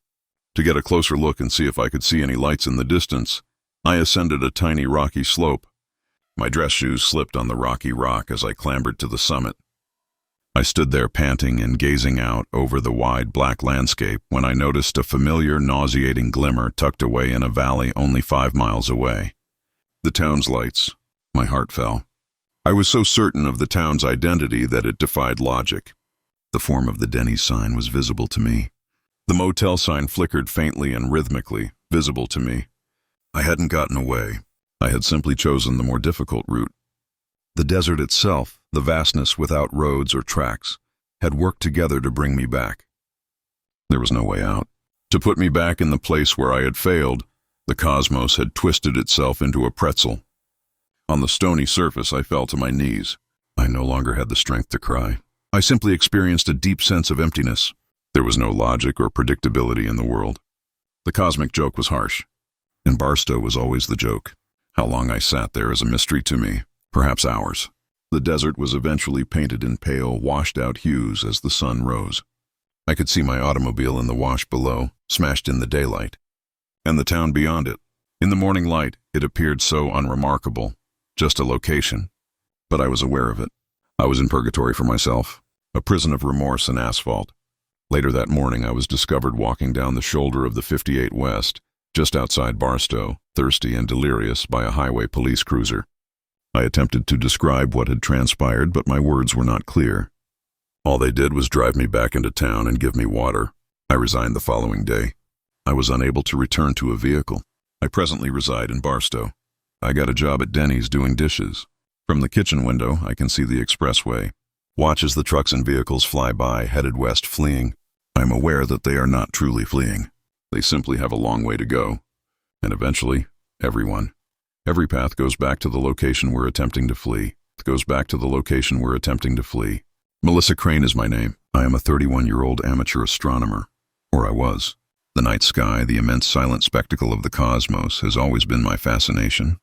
Its grandeur gave me solace because I knew that my own worries were minuscule in the vastness of the cosmos. For me, the best place to observe was the desert. The stars did more than just glimmer far from San Diego's light-polluted skies. They were incinerated. They were living. I went to the Anza-Barago Badlands one evening to witness a meteor shower. Another sound carried by the desert wind caught my attention. Something that demonstrated that the silence I cherished was only a thin curtain. And the sound it concealed was one of eternal, unadulterated pain. For weeks I had been organizing this vacation. Since the moon was new and the Perkiods were peaking, the sky would be completely dark. It was the perfect arrangement. I loaded my most valuable item, a 12-inch Dobsonian telescope, a folding chair, a warm blanket, and a thermos of hot tea into the back of my vehicle. I intended to travel far into the park, locate a remote location with an expansive view of the sky, and spend the night in heavenly happiness. I decided on the isolated region known as the Barago Badlands, a maze of hills and canyons sculpted by the sun and wind. The scenery is stunning and bleak throughout the day. It's among the darkest spots in Southern California at night. You seem to be on another planet. There was a lot of excitement on the journey out. My Jeep easily navigated the rutted sandy roads after I left the paved road behind. I continued to drive into the bush for miles on end, until my own headlights were the only source of light. At last, I discovered the ideal location, a lofty, level mesa that provided a 360-degree, unhindered view of the sky. I destroyed the engine. There was an instantaneous and complete hush. It was the kind of quiet that has a weight and a physical presence. It's palpable in your ears. I stepped out of the vehicle and inhaled deeply. The air smelled of dust and distant rain, and it was dry and chilly. The Milky Way was a dazzling, shimmering river of light that stretched from horizon to horizon above me. It was amazing.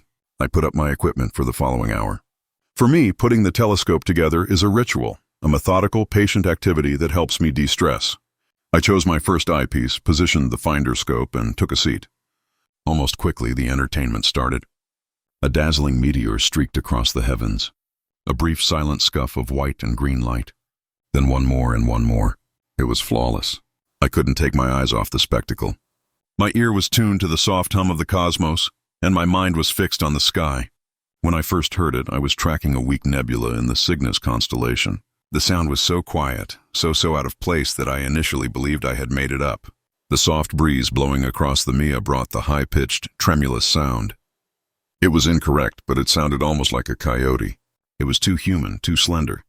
I listened after removing my gaze from the telescope. With a sigh, the wind reappeared, a bit louder than before. It was a scream, a woman's high-pitched, far-away cry. The sound, stretched thin by the distance, was one of sheer horror and misery. My blood froze.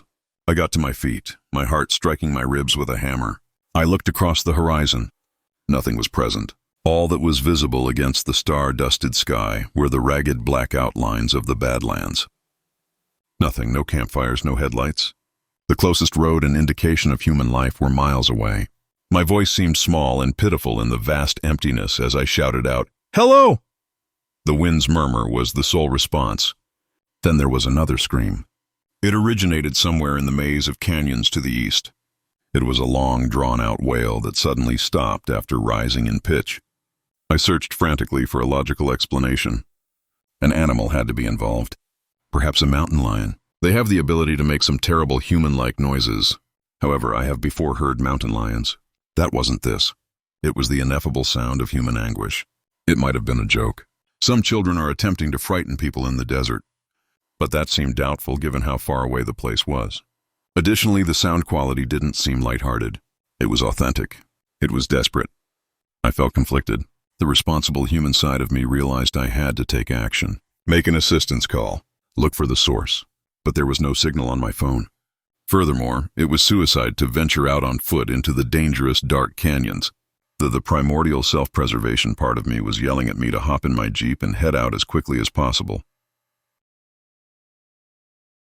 The yell ceased. There was silence for 10 minutes. The deep, profound silence that I had traveled so far to discover. But the tranquility had vanished. It carried a sense of foreboding. It was the quiet of a breath held in anticipation of something. I started straining my ears to listen. I forgot all about my celestial show. Then the yelling began once more, and it was different this time. It was nearer. Even while it was still coming from the east, the wind had lessened its distortion, and the sound was more distinct. The voice belonged to a woman, and although she was yelling words, the sound's sheer fear drowned them out.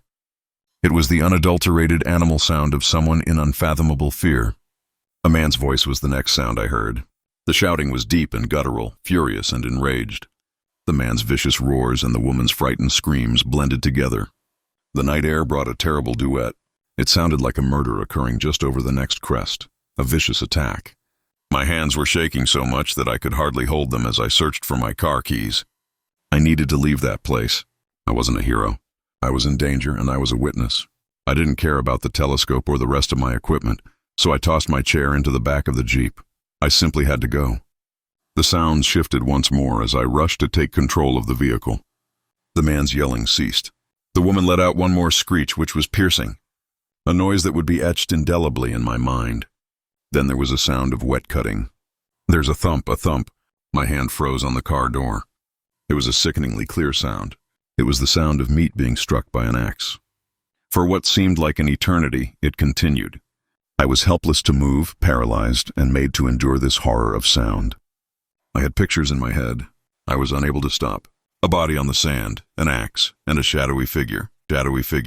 Then there was no more chopping. Once more silence fell, this time more absolute and heavier. It took me a whole minute to stand there shaking. I had ringing in my ears. I was having trouble breathing. Then I heard something different, a sound that stopped my heart in its tracks. A man was crying, a heartbreaking sound, deep and raspy. It was a cry of complete remorse and anguish. It was approaching from the same way. The killer's sobs over his victim. My paralysis was broken by that. In some ways, the sight of this murderer, now stricken with regret, was even more horrifying than the actual deed. I struggled with the ignition, shoved myself inside the car, and tore open the door. A swath of dazzling, sterile light was cast across the Mia by the headlights as the engine roared to life. I didn't bother to look back. To get away from the noises, I pushed the Jeep into drive and pressed the pedal, slamming into the desert scrub. I drove with a frightened, reckless abandon, bouncing across washes and over boulders, not caring if I wrecked my car as long as it got me out. The noise resumed as I was driving. But suddenly I was surrounded by them. Even the wind seemed to be yelling. From the left, I could hear the woman's screams, and from the right, the man's irate yells. As though the man were in my back seat, the sobbing appeared to be coming from right behind me. A continuous, frightened wail. I let out a scream that blended with the ghostly noises of the wind. I turned up the music on the radio to block it out, but the cries could still be heard beneath the guitar chords. A spectral countertune. Driving through a pocket of time seemed to have stuck to me, like a harsh echo that lingered in the valleys. The actual desert it was attempting to tell me its awful story while it was tormented. As I turned toward the far-off lights of civilization, my tires screeched as I finally touched the paved road. The sounds grew softer as I moved away from the nasty places. The usual reassuring sound of the wind had once again taken the place of the screams by the time I could see the glow of Barago Springs. Until I reached my own garage, I continued to drive. Behind me, the door shut and locked. It took me an hour of trembling in my car before I could force myself to get inside. After a restless night, I called the park rangers the following day. I reported what I had heard anonymously. As I told the narrative, my voice shook. Although I could detect the cynicism in his voice, the ranger on the phone was patient. In addition to informing me that they would deploy a patrol to the region, he tactfully clarified that the desert might be deceiving. He said that the sound of wind passing through rock formations can resemble voices. Animals can mimic human speech. I never got a call back. For weeks, I kept an eye on the news for any mention of a body discovered in a park or a missing individual. Nothing was present. It seemed to have never occurred. However, it did occur. I'm positive it did. My telescope was left outside.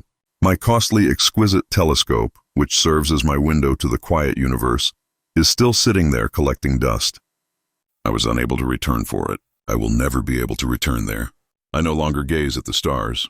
I don't see the universe's quiet, serene magnificence when I gaze up at the night sky. I picture a huge, empty stage where horrible things could occur without anyone noticing or hearing. Furthermore, I am aware that the silence is a deception. You can hear what the desert is attempting to forget if you pay close attention and happen to be in the right location at the wrong moment.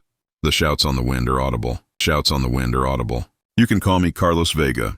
I install custom sound systems in luxury cars, and I'm 38 years old. My existence revolves around accurate measurements, clean connections, and the ideal bass-to-treble ratio. I work with steady, regulated sound waves. I prefer things that I can manage and comprehend. I was driving home from a job in Vegas one night when I was pursued by an object that made no noise, had no light, and made no sense. It was a pure threat, a rolling black hole. And I learned that the thing you can't see is the most terrible thing in the universe. The item that is there but shouldn't be. I've made the trek from Las Vegas to my Victorville home 1,000 times. Going down the I-15 is a straight shot. 3 hours of driving across the Mojave on an empty roadway that is captivating. This was a last-minute installation for a wealthy client who wanted his new Lamborghini to sound like God's orchestra, but I generally do it during the day. Around 11 p.m., I finished late, and I was exhausted. But I preferred going home to my own bed over staying in another sterile hotel room in Vegas. I then turned on the drive. My highly customized Audi S4 is my pride and delight. It's my haven. It's noisy and quick. The bass was pounding and the audio was turned up to a steady beat that matched the pulse of the city lights that were fading out of my rearview mirror. The drive was routine for the first hour. There were several other late-night drivers on the road. A flood of white and red lights rushing across the night. Once I crossed the California state line, the traffic began to slow down. The roadway was much lawnier by the time I got close to Baker, the location of the tallest thermometer in the world. I was the sole vehicle on the road for extended periods of time. I was the only sound and light in a sea of darkness. When I first noticed it, I was driving comfortably at 85 in the fast lane. Something moved in my rearview mirror. I looked up. A car in the same lane as me was behind me. That was typical. The fact that its headlights were off was abnormal. I squinted in an attempt to see it. It was only a dark form, massive mass in contrast to the somewhat lighter sky. It was obstructing the few visible stars, so I could see its shadow. It was a big truck, either a Kenworth or a Peterbilt, one of those huge, long-nosed semi-trucks. At first I assumed the driver was a fool. Or perhaps his lights had simply gone out. However, it was suicidal to be driving on a completely dark freeway without any lighting. I gave him a polite gesture by tapping my brakes a few times to let him know his lights were out. The truck remained motionless. It simply held its ground 100 yards or so behind me. In my reflection, it was always a black shape. I altered lanes, shifting to allow him to pass in the slow lane. This man posed a threat. I wanted to be able to see him in front of me. I reduced my speed to 70. Additionally, the truck changed lanes. It kept precisely the same distance behind me as it went smoothly into the slow lane. It felt as though there was an unseen cord connecting it to my car. My spine tingled with uneasiness. This was strange. I increased my speed once more to 85. The shadowy figure in my mirror kept up with ease. I increased it to 90 and 95. The Audi was rock solid on the straight road, and its engine hummed. I remained there with the truck. A huge, fully loaded rig, a semi-truck. It shouldn't have been able to handle that speed that elegantly or accelerate so fast. The silence, however, was the most unsettling aspect. My ear is well tuned. The sound of a car's engine can tell you its make. A large diesel vehicle ought to have been roaring loudly, especially at that pace. It should have been audible over my audio and my own engine, but all I could hear was the sound of my car and the wind blowing by. I switched off my stereo. It was startling how silent my car suddenly became. My ears were strained. Nothing. No hiss of air brakes, no whine of a turbo, no rumble. It was a specter. A scimitar-shaped, silent black ghost. My discomfort turned into a full-blown panic attack. This driver's headlights weren't broken. There was more to this. There's a problem. I thought I was being pursued. I blew it away. The Audi bounded ahead. The speedometer increased from 100 to 110 to 120. With the engine running at full capacity, the automobile was yelling. I was a blur of movement in the dark, speeding down the deserted freeway. I checked myself in the mirror. There was still the truck. I was getting caught up in it. My entire rearview mirror was filled with the dark form as it became larger and larger. I could have reached out and touched it since it was so close. The enormous flat front grille was visible to me, resembling a brutalist brick wall. The tall black columns of chrome smoke were visible against the night sky. However, there were no running lights, headlights, or even a slight glow coming from the cab. I also failed to spot a driver. A layer of pure impenetrable black made up the windshield. I was exceeding 120 miles per hour, and this dark, silent monster was adhered to my bumper. I was confined. It would crush me and drive straight over me like I was a speed bump if I applied the brakes. My head was spinning with sheer fear. What was it seeking? Was there a robbery here? It was a carjacking, but it made no sense. Such a theft would be impossible for anyone to execute. This was not a human. I noticed an exit sign. ZX Road. Sign. ZX Road. The notorious route that leads nowhere. I had just one thought, and it was a desperate, crazy one. It was too fast for me to outrun on the straightaway. On the side roads, I might lose it. At the last moment, I jerked the wheel. At a speed that should have killed me, I swerved across the slow lane and onto the exit ramp, causing the Audi to scream in protest and the tires to lose traction. I was able to prevent the vehicle from spinning out when it fishtailed wildly and the all-wheel drive caught. I didn't turn around. I simply drove down the dark two-lane road, my foot still smashed to the ground. Curving through the desert, the route was difficult. I took a chance and looked in my mirror after a mile. Behind me, the freeway was deserted. The truck has vanished. I felt a surge of relief that was so strong it made me sick. I had completed the task. I had gone crazy. With my body shaking violently, I slowed the automobile. I killed the engine and pulled over to the side of the road. My heart felt like it was about to burst from my chest as I sat there in the utter quiet of the desert. I needed to relax. I needed to reflect. What had just taken place? Was it authentic? It must have been. I could actually feel the rush of adrenaline in my veins.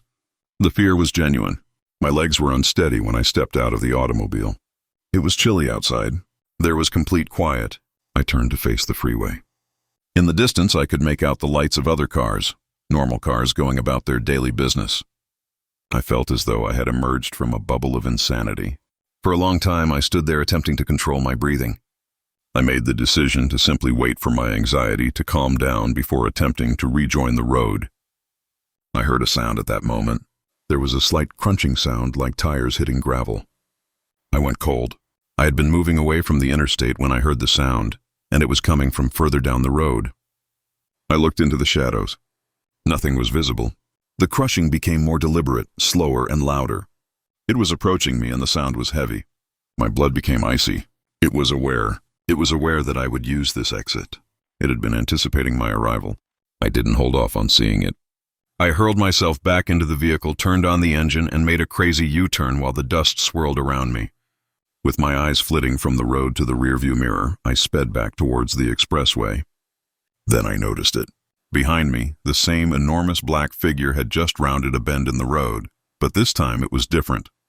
It wasn't going very quickly. It was moving at a speed of perhaps 5 meters per hour. It had its headlights on, too. Like the eyes of some ancient deep-sea creature, Two lone, faint yellow rays pierced the darkness. Modern headlights weren't brilliant. Like the last embers of a fading fire, they were old and frail. The truck was not illuminated. The immense crushing blackness of the thing behind them was all they highlighted. It was strangely 1,000 times more horrifying to see it with lights than it had been in the dark. There had been mystery in the darkness. The lights served as proof. It was coming for me, and it was genuine.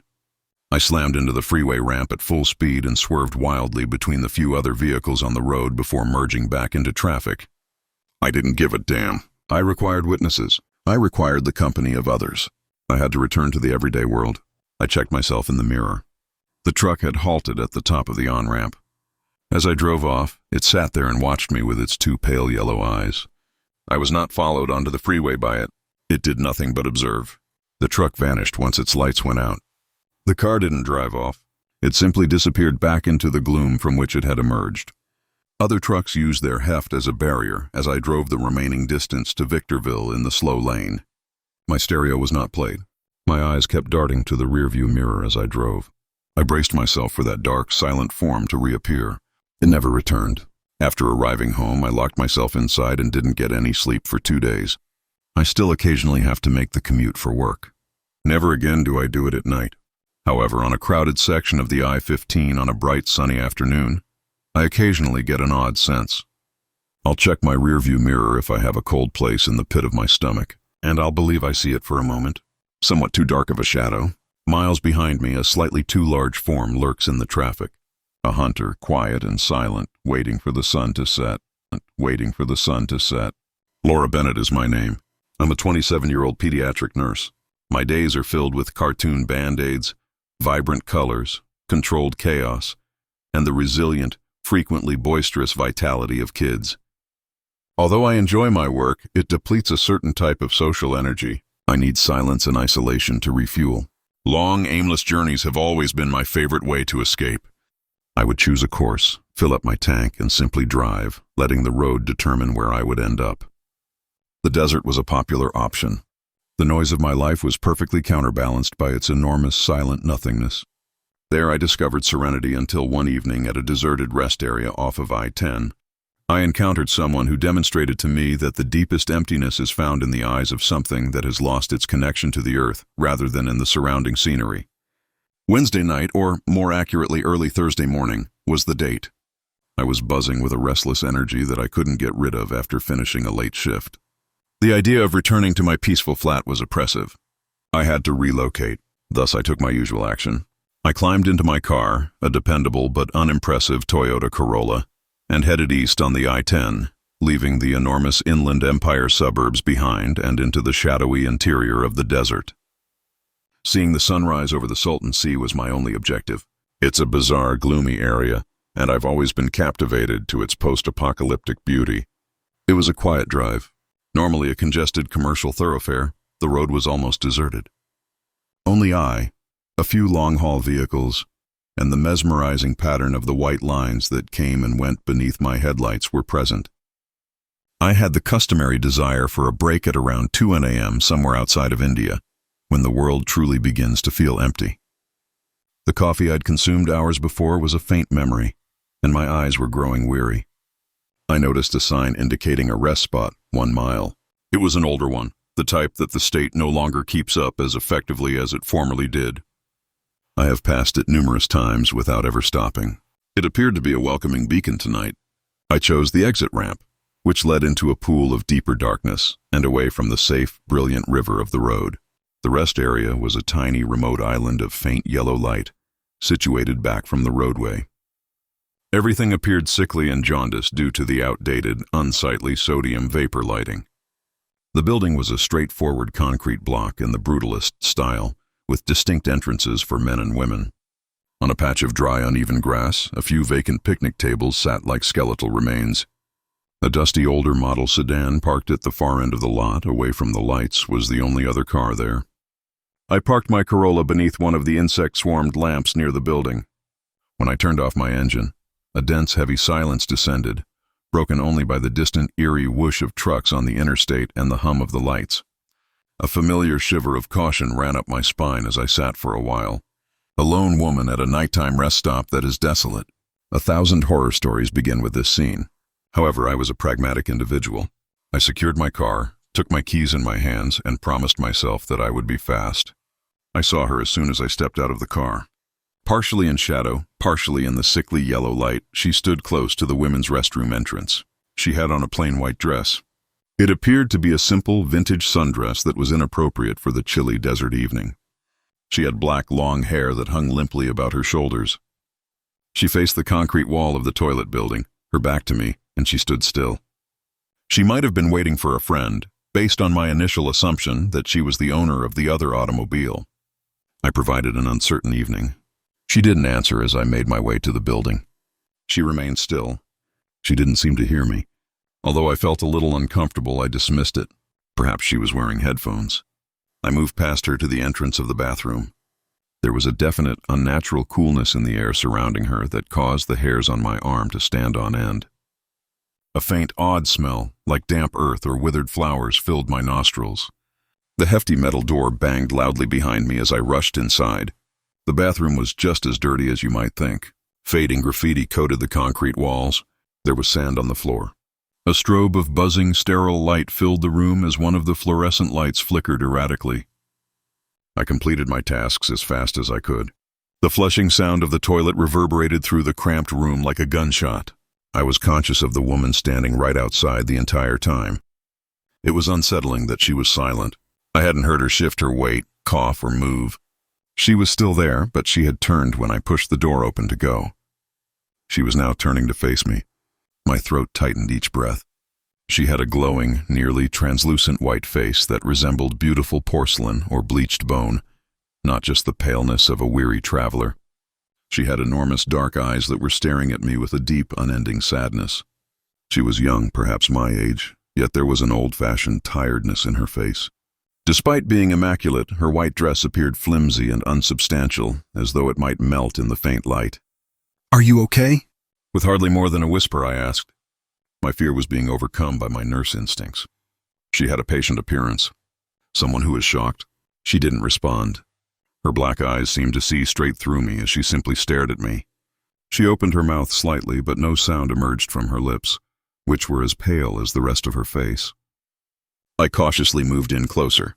"Do you require assistance over there? Is that your car? Assistance over there? Is that your car?" My heart stopped as I walked, and my gaze strayed to her feet. My mind just stopped working for a whole horrifying second. She had her feet off the ground. She was hovering only 1 or 2 inches over the asphalt that was smeared with oil. Between the hem of her plain white dress and the filthy floor below, there was an obvious, unmistakable space. Like a mote of dust in a sunbeam, she was floating silently and with ease. I went cold. A sensation of sheer, unmitigated horror gripped my entire body. In an instant, every logical idea, scientific theory, and medical knowledge I had ever acquired vanished. This was not feasible. This was incorrect. The image was ingrained in my consciousness, despite my best efforts to deny what my eyes were witnessing. The white clothing, the sad eyes, the pale face, and the unfathomable, terrifying chasm. She held up a hand, moving slowly and elegantly, as if she were walking on water. She had pale, lengthy fingers. She gestured toward something over my shoulder, toward the freeway rather than at me. I was unwilling to look. I was unable to look away from her or the impossibility of the area beneath her feet. But I couldn't help but turn my head because her eyes were so demanding and full of a silent, frantic pleading. I turned to face the river of light I had left behind and the on-ramp.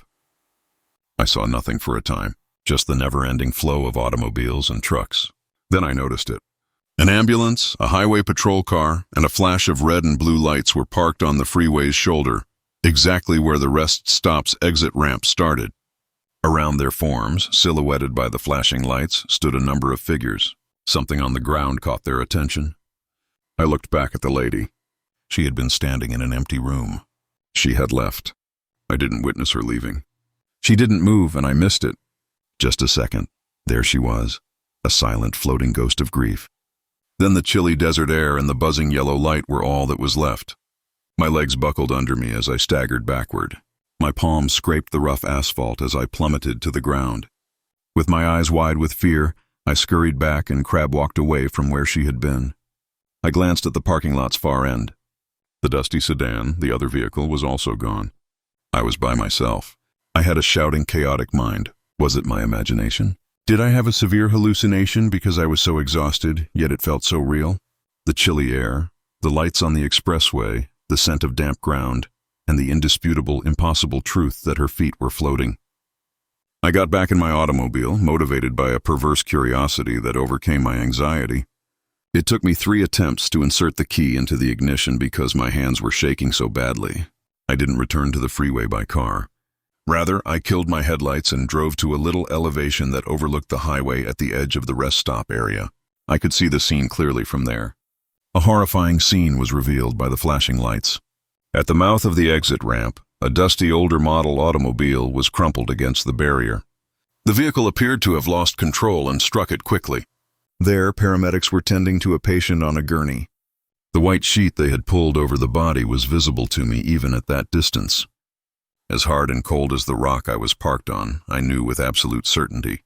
I was certain that I knew who was below the sheet. The young lady had been dressed simply in a white dress and had long dark hair. A woman who didn't make it out. She hadn't been indicating the mishap. She was pointing to her own body. As they loaded the gurney into the ambulance, I sat there in the shadows, watching. I saw the tow truck arrive and remove the sedan's twisted wreckage. I watched until the freeway was reduced to a typical torrent of traffic and all the lights had gone out. I did not visit the sea and salt. My body was numb as I drove home, and the vision of the floating woman kept coming back to me. The unfathomable space beneath her feet, the sadness in her gaze. She had not been dangerous. She hadn't been dangerous. She had felt disoriented and perplexed. She didn't even realize she was dead since her spirit was so violently ripped from her body. She was trapped between her final moments and the terrible reality, simply a traveler attempting to use the restroom. I no longer go for lengthy nighttime drives. The quiet of the desert is no longer serene. It resembles a waiting area. There are things that linger in those forgotten, lonely places, I've discovered. Ghosts of tourists who never made it to the end of their trip. Additionally, if you're unlucky, you may spot them standing in a lonely rest stop's sickly yellow light, merely attempting to regain their footing on an untouchable ground. Darren Mitchell is my name. Retired police officer, 49. I learned a lot about the world over my 25 years with the LAPD, the majority of which were spent in black and white. It taught me that humans can do nearly anything, that there is a very thin line between chaos and order, and that you should always trust your instincts and your eyes. I have witnessed things that would make most people sick. More times than I can remember, my gut has saved my life. I relocated to a small community on the outskirts of the Searles Valley, close to Ridge Arrest after I retired. Peace was what I desired. I desired silence. I envisioned a life in which a coyote trotting across my yard was the most bizarre thing I ever saw. However, one night on a lengthy deserted section of Highway 178, my eyes caught sight of something incomprehensible. In a manner that it had never done on the force, my gut yelled at me. Some things aren't merely out of place, and it was obvious. They come from somewhere quite different. I was enjoying my retirement. I worked on my old Jeep, went hiking, and relished the extreme lack of drama during the day. My life had found a pleasant, regular rhythm, and my daughter, Sarah, was attending college in Arizona. I traveled to Vegas over the weekend to see my brother. Despite the typical cheap buffets and offensive comments, the trip was enjoyable. On Sunday afternoon, I set out late in the afternoon with the goal of returning home before midnight. There isn't much of a freeway run from Vegas to Ridge Arrest. It's a trek through some of the state's most stunning and bleak countryside via a patchwork of state roadways. I followed the 178, a road that veers around the southern boundary of the national park, past Death Valley Junction. The route is lonely, particularly at night. You can drive for an hour in certain places and not see another person. As a former police officer, I'm constantly conscious of my surroundings. However, criminality is not the threat out there. It's nothingness, distance, and the tricks your mind can pull on you when you're not looking. I was deep in the SRS Valley by 10 o'clock at night. The moon was a magnificent, almost full orb that cast a silvery, ethereal light over the bleak alien environment. A vast dry lake bed. The valley floor is a level expanse of minerals and white salt that shines in the moonlight. It is similar to driving on a lunar surface. The headlights on my Jeep blazed a lonely, angular trail through the night. Even out here, I could clearly and strongly hear a classic rock station playing gently on the satellite radio. I could see the light from approximately 2 miles away, and I was calm and at ease. The road ahead was illuminated by a warm, fading orange glow. My first thought, according to my cop, was that there had been an accident or a car fire. My senses went into overdrive as soon as I took my foot off the pedal. I looked for trash, other cars, and flashing emergency lights on the road. The single flashing light was all that was present. The light resolved itself into a more distinct shape as I approached. It wasn't a vehicle accident. A campfire was present. Right in the middle of the 2-lane highway is a large blaze that is crackling and appears to be cheery. The Jeep was slowed to a crawl by me. I was having trouble understanding the scene. A paved state highway with a campfire in the center. I had never seen something so strange. I could see people and figures around the fire. With their backs to me and their shoulders bent toward the warmth of the fire, they were seated on what appeared to be chairs or logs. 5 of them, I counted. They appeared to be in a campground as they sat there taking in the blaze. Not on an asphalt strip intended for cars moving at 70 mph. Scenarios began to race in my police mind. Drunken children who had committed a really foolish act. A strange party in the desert, a trap. I got a rush of adrenaline from the trap situation. This was a traditional ambush position. The driver was robbed or worse after the road was blocked and they were forced to stop. I halted the Jeep at around 100 yards away. I flipped on my highlights while keeping my engine running and my hand close to the gear change. Everything disappeared when my Jeep's strong LED light bar filled the area with dazzling white light. The scene appeared for a brief moment. The 5 figures silhouetted against the glow, the flickering flames, the roaring fire. The next time, nothing was present. There was nobody on the road. The dark asphalt was spotless. Nothing existed, not even a fire, logs, people, smoke, ash, or a scorch mark on the sidewalk. My thoughts was utterly blank as I sat there with my mouth hanging wide. To clear it, I actually shook my head. Had I dreamed while awake? A hallucination of highway hypnosis? Although I was exhausted, I wasn't that exhausted. It had been such a clear, detailed image. I could see the fire's sparks soaring. The heads of the figures were visible to me. Leaving the headlights on, I parked the Jeep and stepped out. With thunderous footsteps in the deafening silence, I moved forward into the beam of light. I swept the beam of my powerful flashlight across the road surface where the fire had been. It felt chilly to touch the asphalt. No lingering heat, discoloration, or indication that anything had ever been there was there. It seemed as though I had just turned off my bright beams and the site had been a hologram or projection. I had a great sensation of displacement as I stood in the center of the deserted road. As a police officer, I worked with the real world, facts, evidence, and objects that you could see, feel, and carry. There was more to this. All the laws of evidence were broken by this. In front of me, a ghost story was taking place. With a slow, heavy heartbeat, I climbed back into the Jeep. Though it wasn't shouting danger like an ambush would, my gut, that trusted old companion, was nonetheless screaming at me. It was yelling incorrectly. This is fundamentally incorrect. This is not how the world functions. At first, I drove carefully as I scanned the vacant road ahead of me. I couldn't get the picture out of my head, the warm, welcoming fire, the figure's shoulders slumping amiably. There had been no sense of danger.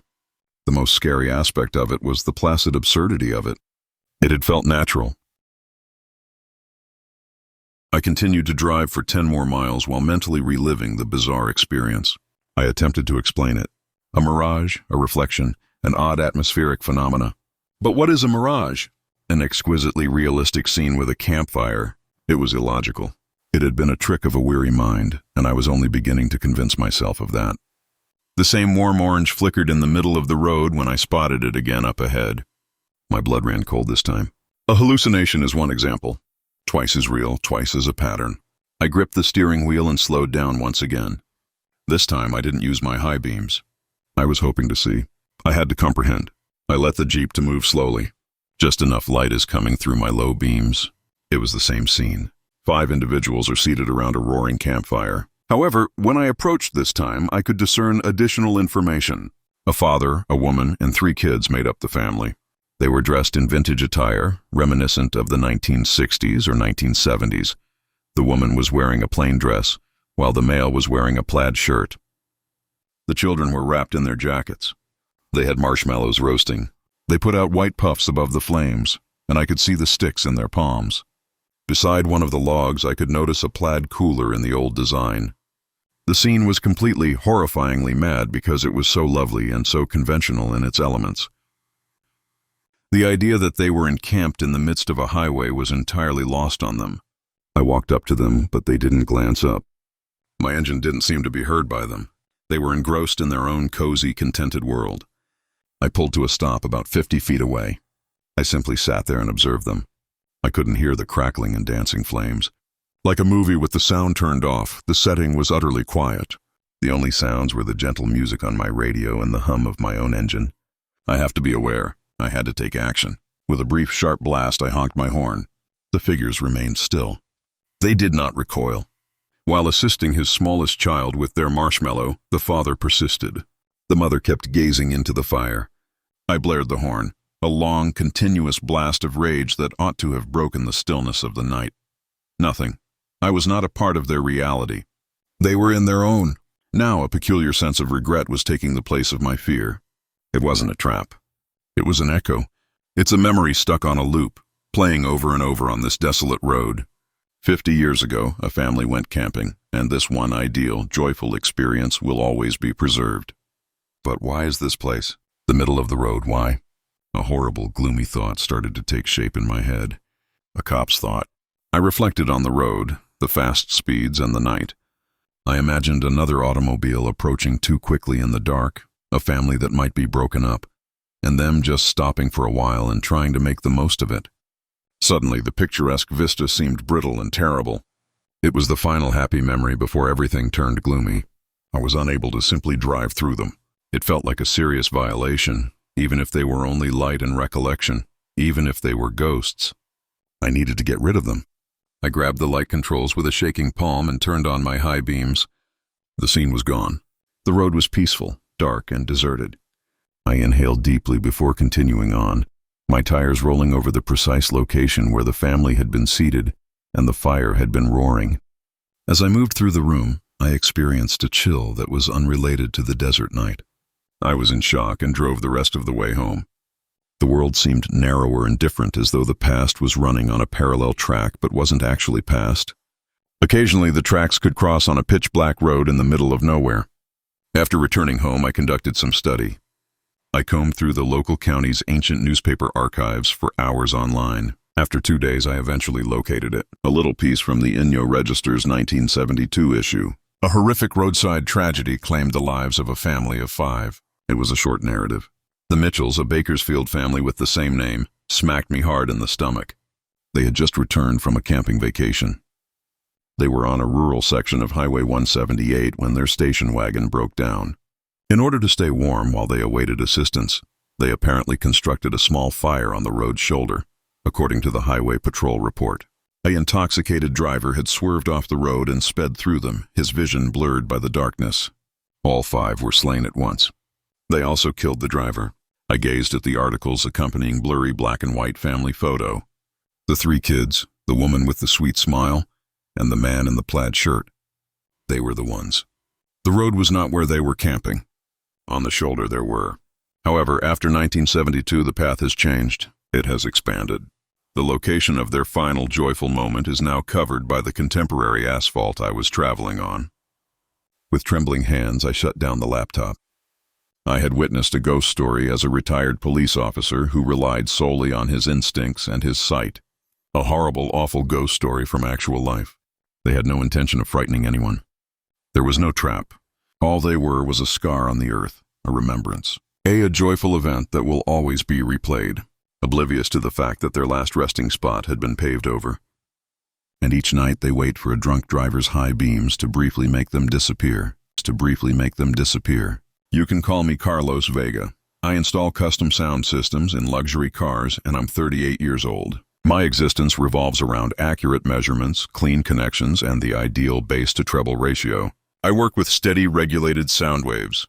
I prefer things that I can manage and comprehend. I was driving home from a job in Vegas one night when I was pursued by an object that made no noise, had no light, and made no sense. It was a pure threat, a rolling black hole, and I learned that the thing you can't see is the most terrible thing in the universe. The item that is there but shouldn't be. I've made the trek from Las Vegas to my Victorville home 1,000 times. Going down the I-15 is a straight shot. 3 hours of driving across the Mojave on an empty roadway that is captivating. This was a last-minute installation for a wealthy client who wanted his new Lamborghini to sound like God's orchestra, but I generally do it during the day. Around 11 p.m., I finished late, and I was exhausted, but I preferred going home to my own bed over staying in another sterile hotel room in Vegas. I then turned on the drive. My highly customized Audi S4 is my pride and delight. It's my haven. It's noisy and quick. The bass was pounding and the audio was turned up to a steady beat that matched the pulse of the city lights that were fading out of my rearview mirror. The drive was routine for the first hour. There were several other late-night drivers on the road. A flood of white and red lights rushing across the night.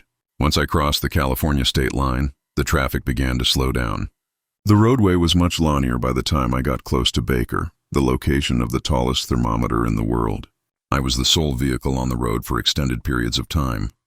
I was the only sound and light in a sea of darkness. When I first noticed it, I was driving comfortably at 85 in the fast lane. Something moved in my rearview mirror. I looked up. A car in the same lane as me was behind me. That was typical. The fact that its headlights were off was abnormal. I squinted in an attempt to see it. It was only a dark form, massive mass in contrast to the somewhat lighter sky. It was obstructing the few visible stars, so I could see its shadow. It was a big truck, either a Kenworth or a Peterbilt, one of those huge, long-nosed semi-trucks. At first I assumed the driver was a fool, or perhaps his lights had simply gone out. However, it was suicidal to be driving on a completely dark freeway without any lighting.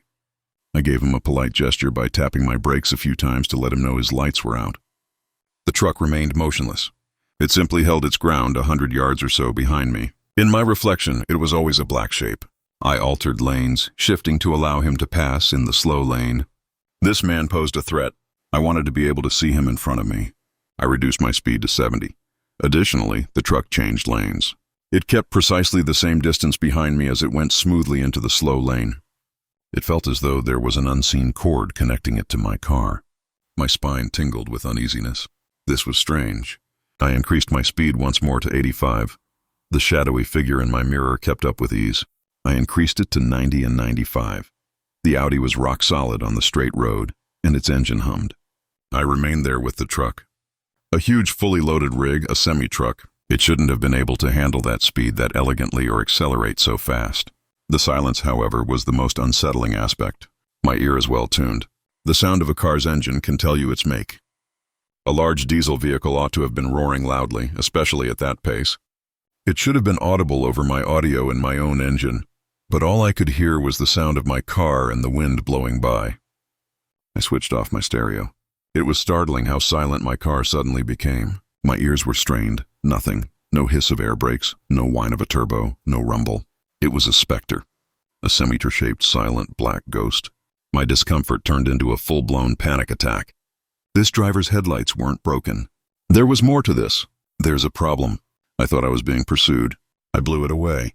The Audi bounded ahead. The speedometer increased from 100 to 110 to 120. With the engine running at full capacity, the automobile was yelling. I was a blur of movement in the dark, speeding down the deserted freeway. I checked myself in the mirror.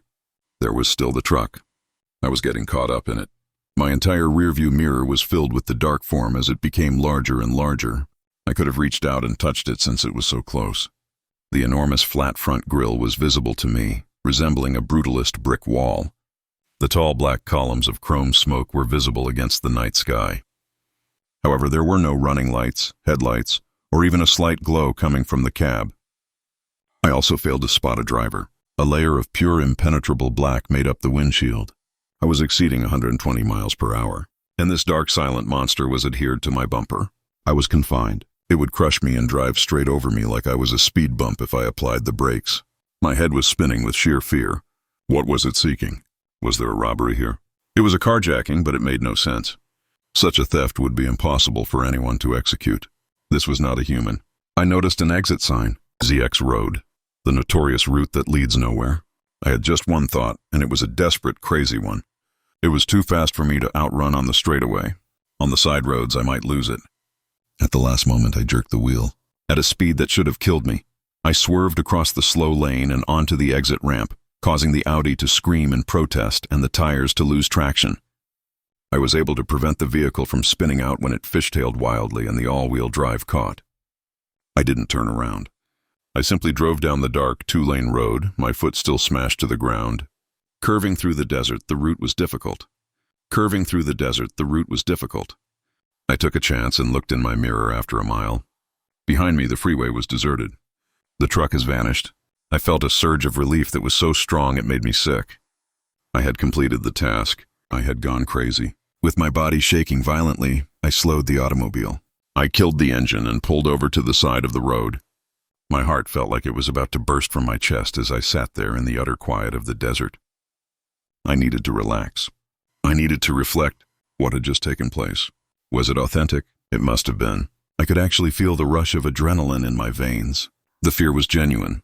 My legs were unsteady when I stepped out of the automobile. It was chilly outside. There was complete quiet. I turned to face the freeway. In the distance, I could make out the lights of other cars, normal cars going about their daily business. I felt as though I had emerged from a bubble of insanity. For a long time, I stood there attempting to control my breathing. I made the decision to simply wait for my anxiety to calm down before attempting to rejoin the road. I heard a sound at that moment. There was a slight crunching sound like tires hitting gravel. I went cold. I had been moving away from the interstate when I heard the sound, and it was coming from further down the road. I looked into the shadows. Nothing was visible. The crushing became more deliberate, slower, and louder. It was approaching me, and the sound was heavy. My blood became icy. It was aware that I would use this exit. It had been anticipating my arrival. I didn't hold off on seeing it.